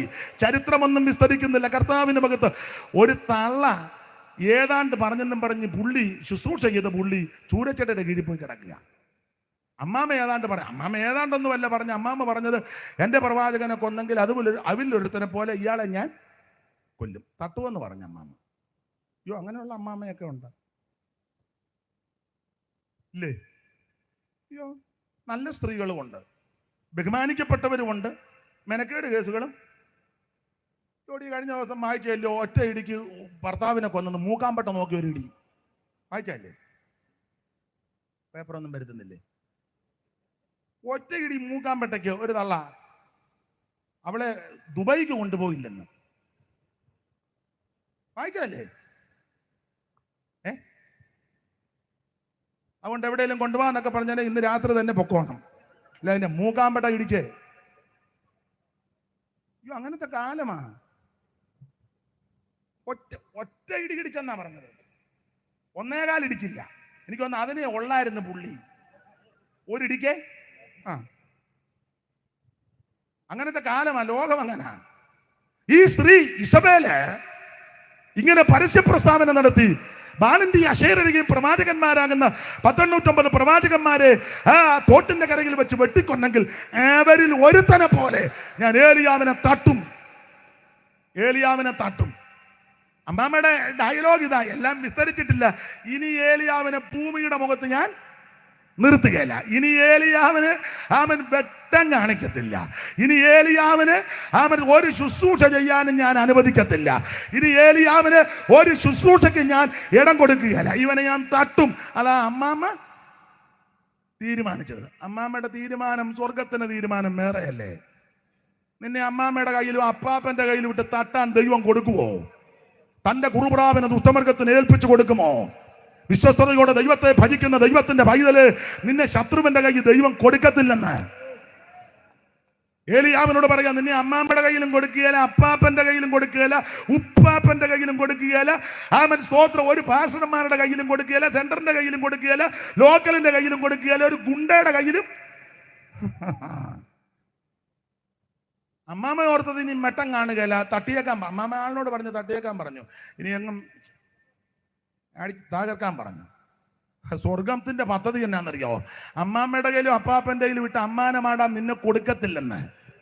അമ്മാമ്മയും അപ്പാപ്പനും ഒന്നും കാണുന്ന രീതിയിലുമല്ല നിന്നെ ഞാൻ എടുക്കുന്നത്. അഗ്നിമയ രഥങ്ങളും വശങ്ങളും അങ്ങോട്ട് പ്രത്യക്ഷപ്പെടുമ്പോൾ അവൻ ആത്മാവിന്റെ ഇരട്ടിപ്പങ്ങ് അങ്ങോട്ട് പകർന്ന് അവൻ സ്വത്രം ചുഴലിക്കാറ്റിൽ നിന്ന് ഞാൻ മേളോട്ടെടുക്കാൻ പോവാ. എന്നെ കേൾക്കുന്ന ദൈവത്തിലെ ശത്രുവിന്റെ കയ്യിൽ നിന്നെ കൊടുക്കത്തില്ല. വൈരിയുടെ ഇഷ്ടത്തിന് ദൈവം നിന്നെ ഏൽപ്പിക്കത്തില്ല. നിന്നെ പകയ്ക്കുന്നവരുടെ നടുവിൽ ഉയർത്തുന്ന ഒരു ദൈവമുണ്ട്. ഹല്ലേലൂയ. അതുകൊണ്ട് അമ്മാമ്മയും അപ്പാപ്പനും വല്ലതും പറഞ്ഞെന്നോർത്ത് നീ ഉമ്മ ചൂടച്ചടിയുടെ കീഴിൽ പോയി ചാകാൻ.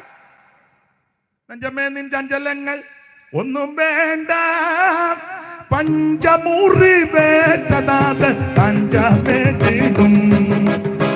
നെഞ്ചമ്മേ നിൻ ചഞ്ചലങ്ങൾ ഒന്നും വേണ്ട, ആ പഞ്ചമുറി വേണ്ടതാതൻ പഞ്ചമേ തീരും. പിഞ്ചുവാകിൽ ഒരു നാലു തങ്കരുണകൾ ഓർത്തു പുഞ്ചിരി തൂകിടുക നീ എന്നും മനമേ. ആ സദൃശവാക്യത്തിൽ അങ്ങനെ അവൾ പാതകാലത്തെ ഓർത്ത് പുഞ്ചിരി തൂകും. ഇന്ന് രാത്രി നിരാശപ്പെട്ടു പോകരുത്, പതറരുത്, ചഞ്ചലിക്കരുത്, തളർന്നു പോകരുത്. ശത്രുവിന്റെ കയ്യിൽ നിന്നെ കൊടുക്കത്തില്ല. നിനക്കൊരു ശുശ്രൂഷയുണ്ട്. ദൈവം നിന്നെ ഇനി ഉപയോഗിക്കും, ദൈവം നിന്നെ ആദരിക്കും. അതല്ലേ ദൂതൻ വന്ന് തട്ടി എഴുന്നേറ്റ് പോകാൻ പറഞ്ഞു. ഉമ്മാ തള്ളച്ചി ഏതാണ്ട് പറഞ്ഞെന്നും പറഞ്ഞു നീ ഇവിടെ കിടന്ന് മാക്കുന്ന കറിയാതെ. ഓ, അവൻ ആകാരത്തിന്റെ ബലം കൊണ്ട് 40 പകലും 40 രാവുന്നത് ഓരേവിലെത്തി.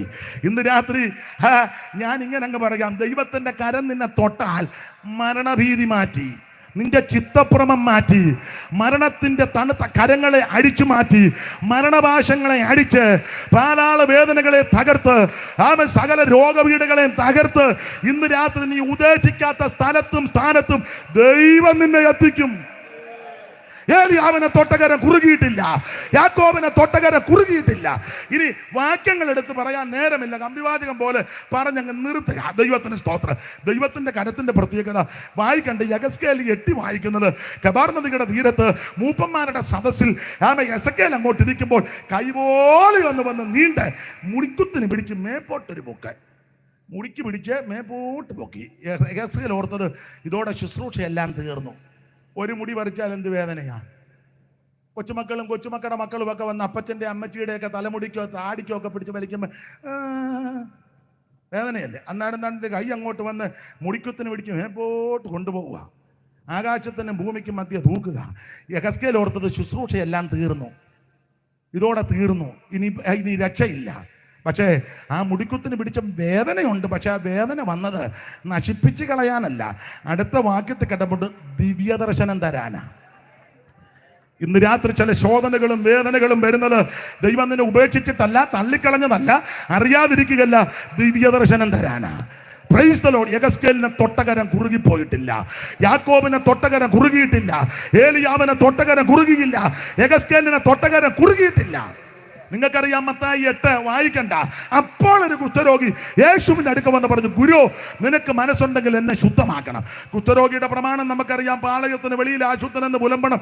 ഇവനെ കണ്ടാൽ ആൾക്കാരോടും ഇവൻ ആൾക്കാരുടെ ഒക്കെ ചെല്ലാനും ഒക്കത്തില്ല. എല്ലാവരാലും വെറുക്കപ്പെട്ട് ഒറ്റപ്പെട്ട് മനോവേദന അനുഭവിക്കുന്ന കുഷ്ഠരോഗി. പക്ഷെ എല്ലാം നഷ്ടപ്പെട്ട് അങ്ങേയറ്റം പറ്റിയപ്പോൾ യേശു ഗിരിപ്രഭാഷണം കഴിഞ്ഞ് ഇറങ്ങി ഇങ്ങോട്ട് വരിക.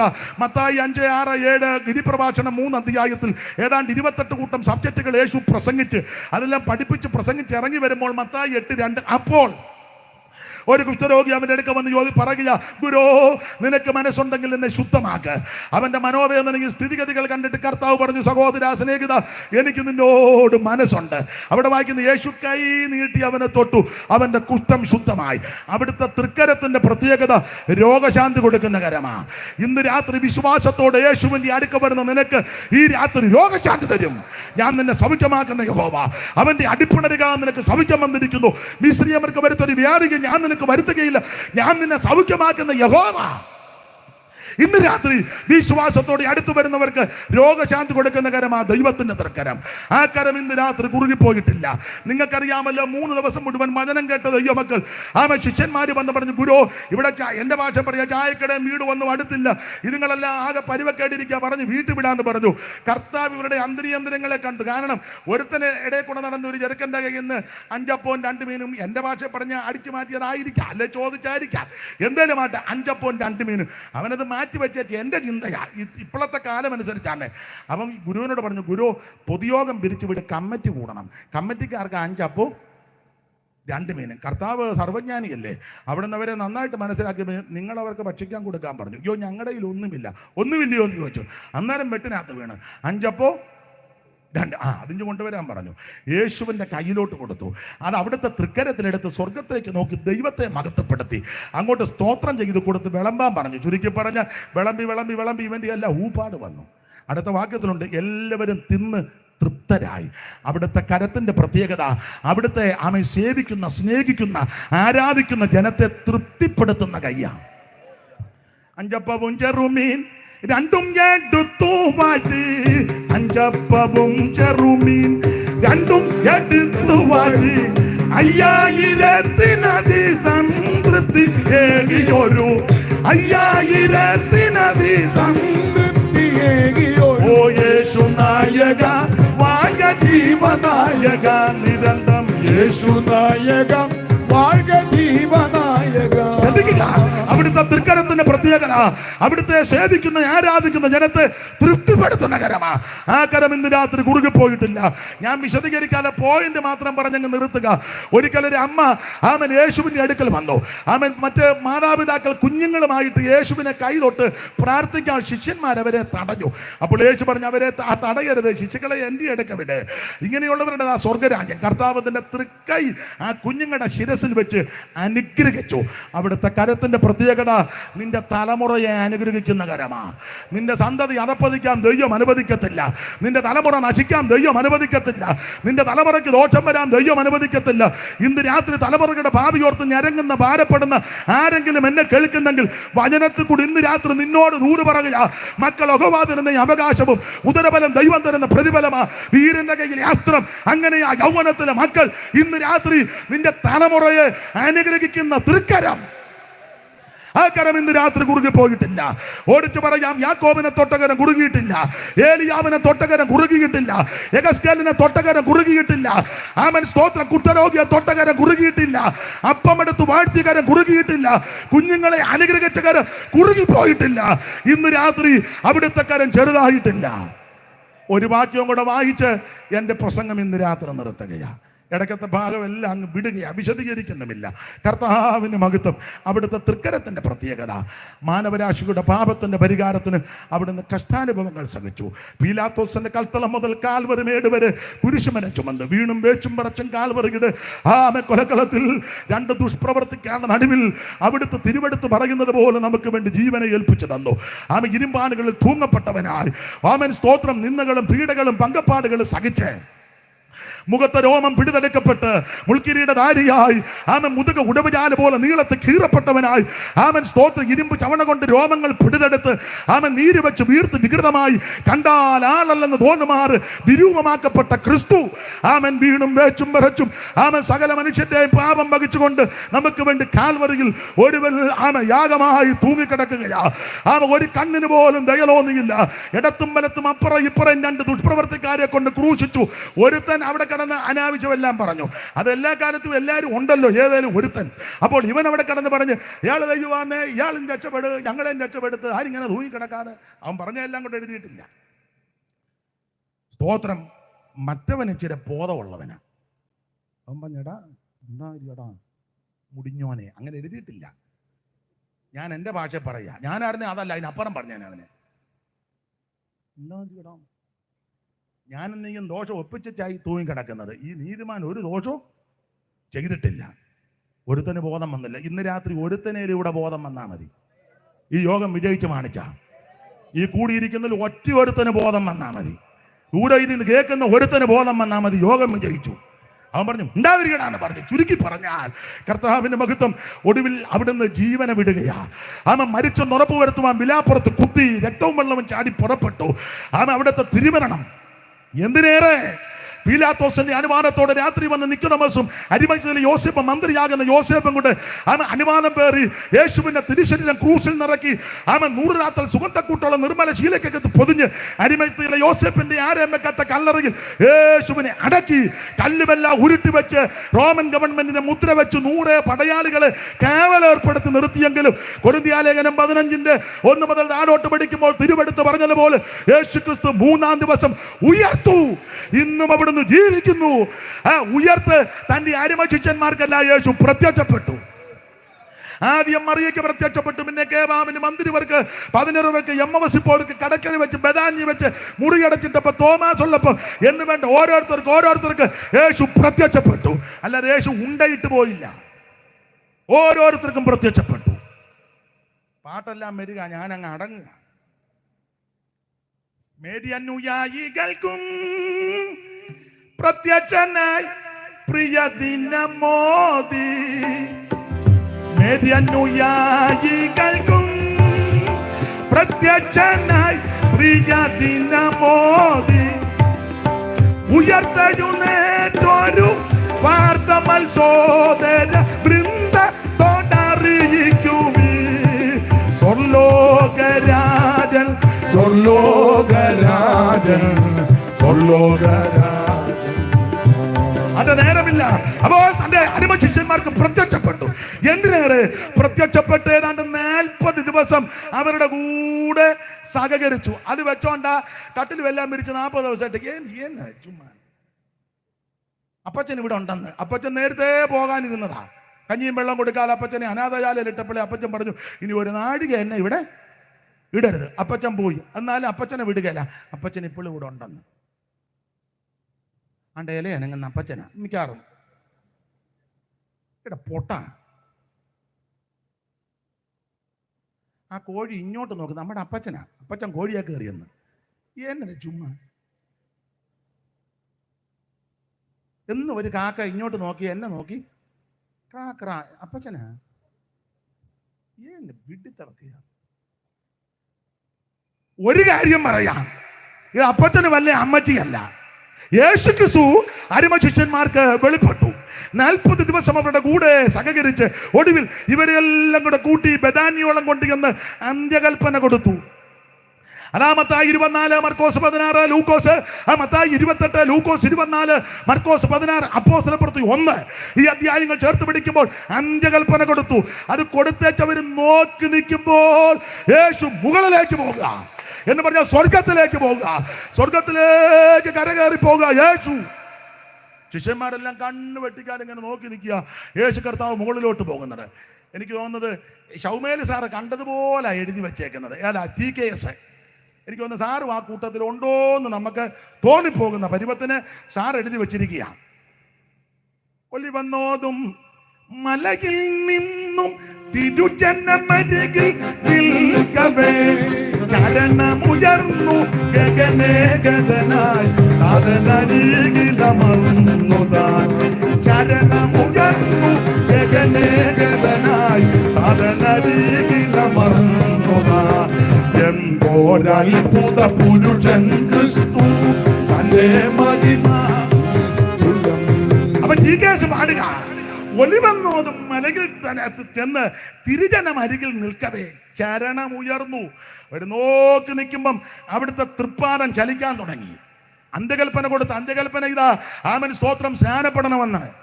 നിങ്ങൾ എന്നോട് കേട്ട പിതാവിന്റെ വാഗ്ദത്തമുണ്ടല്ലോ, നിങ്ങൾ പുറപ്പെട്ട് ആമേൻ സ്തോത്രം സകല സൃഷ്ടികളോട് സുവിശേഷം അറിയിക്കണം. ആമേൻ സുവിശേഷം അറിയിച്ചിട്ട് പിതാവിന്റെയും പുത്രന്റെയും പരിശുദ്ധാത്മാവിന്റെ നാമത്തിൽ സ്നാനപ്പെടുത്തണം. അതാ ശരിയായ സ്നാനം. ആ സ്നാനം നടന്നേ ഒക്കൂ. അത് അന്ത്യകൽപ്പന. അത് കൊടുത്തേച്ച് അന്ത്യകൽപ്പന കൊടുത്തപ്പോൾ ഇവരിങ്ങനെ നോക്കി നിൽക്കുമ്പോൾ അവിടുത്തെ തൃപ്പാറ വേള അനങ്ങാൻ തുടങ്ങി. അതാ സാറ് കണ്ടോണ്ട് എഴുതിയത് പോലെ ചരണമുയർന്നു ഗഗനേഗതനായി. നല്ല പ്രയോഗമാണ്. ചരണമുയർന്നു ഗഗനേഗതനായി, ചരണമുയർന്നു ഗഗനേഗതനായി താതനരികിലമർന്നുതാ. ചരണമുയർന്നു ഗഗനേഗതനായി താതനരികിലമർന്നുതാ. അന്ത്യ അരമ ശിഷ്യന്മാർ നോക്കി നിൽക്കുമ്പോൾ യേശു സ്വർഗത്തിലേക്ക് പോവുക. അങ്ങനെ മേലോട്ട് പോകുമ്പോൾ ആ ലൂക്കോസിന്റെ സുവിശേഷം 24-ാം അധ്യായത്തിന്റെ 50-ാമത്തെ വാക്യം വായിച്ച് ഇന്ന് രാത്രിയിലെ മെസ്സേജ് ഇവിടെ പര്യവസാനിപ്പിക്കുക. മെസ്സേജ് തീർന്നത് കൊണ്ടല്ല, സമയം പോയത് കൊണ്ടാണ്. മെസ്സേജ് പിന്നെയും കിടക്കുക. ദൈവത്തിന് മഹത്വം. ഇന്ന് നിർത്തുക.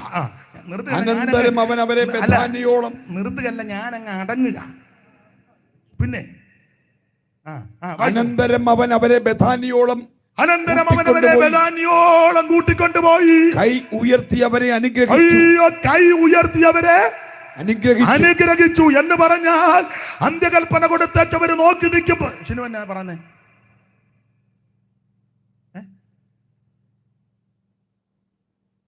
യോഗം തീരാൻ പോവാ. അപ്പൊ ശ്രദ്ധിച്ചേ, അവർ നോക്കി നിൽക്കുമ്പോൾ അന്ത്യകൽപ്പന കൊടുത്തേച്ച് യേശു സ്വർഗത്തിലേക്ക് പോവുക. അവിടുത്തെ ചരണം ഉയർന്നു. ചരണം അങ്ങോട്ട് ഉയർന്നപ്പോൾ അവിടുത്തെ ഇരുപാണികളും ഇങ്ങനെ ഉയർത്തി അവരെ അനുഗ്രഹിച്ച് അങ്ങനെ നോക്കി നിൽക്കുമ്പോൾ കൈ ഉയർത്തി അനുഗ്രഹിച്ച് കർത്താവ് സ്വർഗത്തിലേക്ക് പോകുക. എന്റെ ഭാഷ പറഞ്ഞ ആ കരം ഇന്നും അവൻ താന്നിട്ടില്ല. അവൻ തന്നെ സേവിക്കുന്നവരെ അനുഗ്രഹിച്ച് ഉയർത്തി നിൽക്കുക. ഇന്ന് രാത്രി ഈ ഉറവയ്ക്കൽ കൺവെൻഷന്റെ ഒടുവിലത്തെ രാത്രിയിൽ ആ കരം ഉയർത്തപ്പെട്ട കരമാ. നിന്റെയും നിന്റെ കുടുംബത്തെയും ദൈവദാസന്മാരെയും നിങ്ങളുടെ ശുശ്രൂഷകളെയും ഗായക സംഘത്തെയും മൈക്ക് ഓപ്പറേറ്റ് ചെയ്യുന്നവരെയും അവൻ വാദ്യോപകരണങ്ങൾ വായിക്കുന്ന സകലരെയും അനുഗ്രഹിക്കുന്ന ദൃക്കരം. വചനം കേട്ട നിന്നെ അനുഗ്രഹിക്കുന്ന ദൃക്കരം. ദൂരത്തിരുന്ന് കേട്ട് നിന്നെ അനുഗ്രഹിക്കുന്ന ദൃക്കരം. ഇന്ന് രാത്രിയിൽ മാണിച്ച ആ കരം ഉയർന്നു തന്നെ നിൽക്കുക. അവൻ കർത്താവ് വരാൻ താമസിച്ചാൽ ഇനി ഈ കരം അവൻ ഉയർന്നു നിന്ന് നിന്നെ അനുഗ്രഹിക്കും. കരങ്ങൾ ഉയർത്തി ദൈവത്തിന് മഹത്വം കൊടുക്കുക. അവിടുത്തെ കരം ഇന്നും ഉയർന്നിരിക്കുക. യാക്കോബിനെ തൊട്ടകരം കുറുകിയില്ല, ഏലിയാവിനെ തൊട്ടകരം കുറുകിയിട്ടില്ല, യെഹെസ്കേലിനെ തൊട്ടകരം കുറുകിയിട്ടില്ല, കുഷ്ഠരോഗിയെ തൊട്ടകരം കുറുകിയിട്ടില്ല, അപ്പമെടുത്ത് വാഴ്ത്തികരം കുറുകിയിട്ടില്ല, കുഞ്ഞുങ്ങളെ അനുഗ്രഹിച്ച കരം കുറുകിയിട്ടില്ല. Praise the Lord, praise the Lord. ഇന്ന് രാത്രി ഉയർത്തപ്പെട്ട തൃക്കരം. എല്ലാവരും അല്പസമയങ്ങൾ ദൈവത്തെ സ്തുതിച്ചാട്ടെ. ആ കരം ഇന്ന് രാത്രി നിന്നെ അനുഗ്രഹിക്കട്ടെ, നിന്റെ സന്തതികളെ അനുഗ്രഹിക്കട്ടെ, ഈ ദേശത്തെ അനുഗ്രഹിക്കട്ടെ, ഇവിടെ വ്യാപാരം ചെയ്യുന്നവരെ അനുഗ്രഹിക്കട്ടെ, വാഹനം ഓടിക്കുന്നവരെ അനുഗ്രഹിക്കട്ടെ, ബിസിനസ് ചെയ്യുന്ന എല്ലാവരെയും അനുഗ്രഹിക്കട്ടെ, ഈ അടുത്തുള്ള ഭവനങ്ങളെ ആ കരം അനുഗ്രഹിക്കട്ടെ, ഇതിന്റെ പിമ്പിൽ ഈ സ്ഥലം തന്ന പ്രിയപ്പെട്ടവരെ അനുഗ്രഹിക്കട്ടെ, അധ്വാനിച്ചവരെ അനുഗ്രഹിക്കട്ടെ, സഹകരിച്ച ദൈവദാസന്മാരെ അനുഗ്രഹിക്കട്ടെ. ഇന്ന് രാത്രി അല്പസമയം എല്ലാവരും ദൈവത്തെ സ്തുതിച്ചാട്ടെ. ആ തൃക്കരം ഇന്നും ഉയർന്നിരിക്കുകയാ. നിന്നെ അനുഗ്രഹിക്കുന്ന കരം, അനുഗ്രഹിക്കുന്ന കരം, വിടുവിക്കുന്ന കരം, രക്ഷിക്കുന്ന കരം. ഒരു പഴയ പാട്ടിന് 2 ചരണങ്ങൾ ചേർന്ന് പാടി ഇന്ന് രാത്രി നമുക്ക് അങ്ങ് പിരിയാം. ഇവിടെ സ്റ്റേ ആയിരിക്കുന്ന കർത്തദാസന്മാര് ഒന്ന് എഴുന്നേറ്റ് നിന്നാൽ മതി. നിങ്ങൾ അവിടെ ഇരുന്നു. അപ്പൊ ഇവരൊന്ന് എഴുന്നേറ്റ് നിന്ന് നിങ്ങളും ചേർന്ന് പാടി 2 ശീലേ പാടുള്ളൂ, ഒത്തിരി പാടുകയില്ല. പാടി ആരാധിച്ച് ഇന്ന് രാത്രി നമുക്ക് അങ്ങ് പിരിയാം. നാളെ ഇങ്ങനൊരു യോഗ ഇവിടെ ഇല്ലല്ലോ. അപ്പോൾ ഇന്ന് രാത്രി കൈകളടിച്ച് ദൈവത്തെ മഹത്വപ്പെടുത്തി നമുക്കൊന്ന് പിരിയാം. ആ പഴയ പാട്ടിന്റെ 2 ചരണങ്ങൾ മുമ്പേ പാടിയല്ലോ. ആ നമ്മുടെ കർത്താവിനെ മഹത്വപ്പെടുത്തുന്ന പാട്ടാ. ആ കാലുകൾ ഉലകിൽ കാച്ചി പഠിപ്പിച്ച നല്ല ശക്തിയോട്ട് പ്രകാശിക്കുമ്പോൾ നല്ല മുടിതവല്ലപ്പനിരിക്കുന്ന ദൈവപുത്രനെ കൈയടിച്ച് ചേർന്ന് ഹല്ലേലൂയ പാടി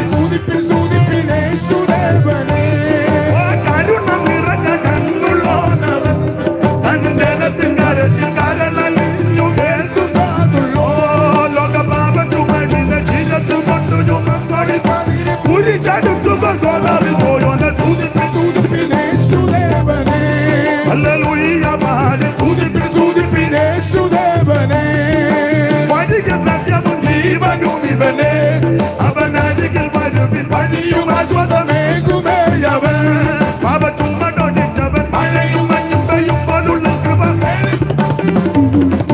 മഴയും മഞ്ഞും പെയ്യും പോലുള്ള കൃപ പൊഴിയുമേ തൂണിൽ നിന്നു പാടി യേശുദേവനെ ഹല്ലേലൂയ പാടി മരിച്ചവരിൽ നിന്നാകെ ജനിച്ചവൻ ഭൂമിരാജകന്മാരെ ഭരിച്ചു വാഴും വേഗനായകൻ. നമ്മെ സ്നേഹിച്ചവൻ തിരുച്ചോരയ കഴുകി നമ്മയെല്ലാം ശുദ്ധീകരിച്ച വിശ്വത്ത സാക്ഷിയ നിലച്ച യേശുദേവനെ ഹല്ലേലൂയ പാടി യേശുദേവനെ. കാലുകൾ ഉലകിൽ കാച്ചി പഠിപ്പിച്ച കൊത്തത് ചേർന്നൊടുക്ക ഭാവമാദിത്യൻ ശക്തിയോട് പ്രകാശിക്കും പോലെയും നല്ല മുടിതവളപ്പനി പോലെയിരിക്കും ദൈവപുത്രനെ യേശുദേവനെ ഹല്ലേലൂയ പാടി യേശുദേവനെ. വലിയ ദൈവദൂതന്റെ ശബ്ദവും ദൈവകാകളവും തന്റെ വിളിയോടിടകലർന്നു മുഴങ്ങവേ വനലോകത്തിൽ നിന്നിട്ട് കൊല്ലിക്കും അഗ്നിവേഗത്തിൽ കാലങ്ങൂതകൾ മക്കളാരത്തിന്റെ യേശുദേവനെ ഹല്ലേലൂയ പാടി യേശുദേവനെ. വളരെ വെള്ളത്തിൽ ഇരച്ചിൽ കോർത്തതും ശവക്കല്ലറയിൽ നിന്നും വെളിയെ മരിച്ചോർ ഉയർത്തു വരുവാനാ തക്ക വല്ലഭമുള്ളത് എളിയ ജനഞ്ഞവിക്കൊള്ളുവതും വലിയ ഗംഭീര ശബ്ദത്തോടെ യേശുദേവനെ ഹല്ലേലൂയ പാടി യേശുദേവനെ യേശുദേവനെ ഹല്ലേലൂയ പാടി യേശുദേവനെ യേശുദേവനെ ഹല്ലേലൂയ പാടി യേശുദേവനെ. മന്നവ മന്നനാകുന്ന മഞ്ഞികായെ അവരേലകിലെ മണ്ണും വീണ്ടും പടച്ചവനെ മനുവനെ മനു നന്ദനെ വര നന്ദനെ മേരി നന്ദനെ രാജ നന്ദനെ നിങ്ങൾ നന്ദിയോടെ പാടി യേശുദേവനെ ഹല്ലേലൂയ പാടി യേശുദേവനെ ഹല്ലേലൂയ പാടി യേശുവേ. യേശുനാമത്തിനു ജയം അല്ലലെല്ലാം അവനകലെ കളയുമേ. യേശുരാജാവിനോചന നല്ലവനാം യേശുരാജൻ വരും സർവവല്ലഭ യേശുവേ വേഗം വരണമേ. സ്തുതിപ്പിൻ യേശുദേവനെ ചേർന്ന് പാടാം. ഹല്ലേലൂയ പാടി സ്തുതിപ്പിൻ യേശുദേവൻ. ഓ കരുണ നിറഞ്ഞ കണ്ണുള്ളോനവൻ തൻ ജനത്തിൻ കരച്ചിൽ കരളലിഞ്ഞു കേൾക്കും കാതുള്ളോ. ഓ കരുണ നിറഞ്ഞ കണ്ണുള്ളോനവൻ തൻ ജനത്തിൻ കരച്ചിൽ കരളലിഞ്ഞു പറഞ്ഞു കേൾക്കുക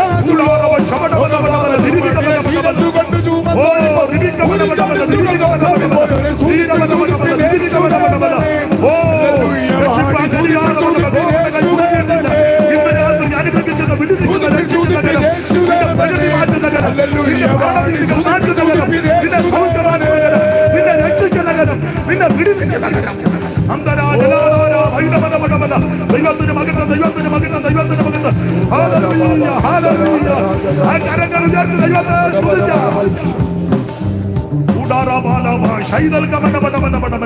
എല്ലാവർക്കും ഒരു നിമിഷം കൊണ്ട് എഴുന്നേറ്റ് നിൽക്കാം മഹായോഗം അവസാനിക്കുക ഒരു നിമിഷം ആ കരങ്ങൾ ഉയർത്തി ഒന്ന് പാടിയാട്ടെ ഇന്നും എന്നേക്കും വേർപിരിയാതെ ക്രിസ്തുവിൻ കൂടെ പാർക്കും നമ്മൾ വേർപിരിയാതെ ക്രിസ്തുവിൻ കൂടെ പാർക്കും നമ്മളെല്ലാം വേർപിരിയാതെ ക്രിസ്തുവിൻ കൂടെ പാർക്കും നമ്മളെല്ലാം വേർപിരിയാതെ ക്രിസ്തുവിൻ കൂടെ പാർക്കും നമ്മളെല്ലാം ഒരിക്കൽ കൂടി ഹല്ലേലൂയ പാടാം. ജനമേ യഹോവ നിങ്ങളെ അനുഗ്രഹിച്ച് കാക്കുമാറാകട്ടെ. യഹോവ തിരുമുഖം നിങ്ങളുടെ മേൽ പ്രകാശിപ്പിച്ച് നിങ്ങളോട് കൃപയുള്ളവനാകട്ടെ. യഹോവ തിരുമുഖം നിങ്ങളുടെ മേൽ ഉയർത്തി നിങ്ങൾക്ക് സമാധാനം നൽകുമാറാകട്ടെ. കരമുയർത്തി ഹല്ലേലൂയ പാടാം. ഒരിക്കൽ കൂടി ഹല്ലേലൂയ പറയാം.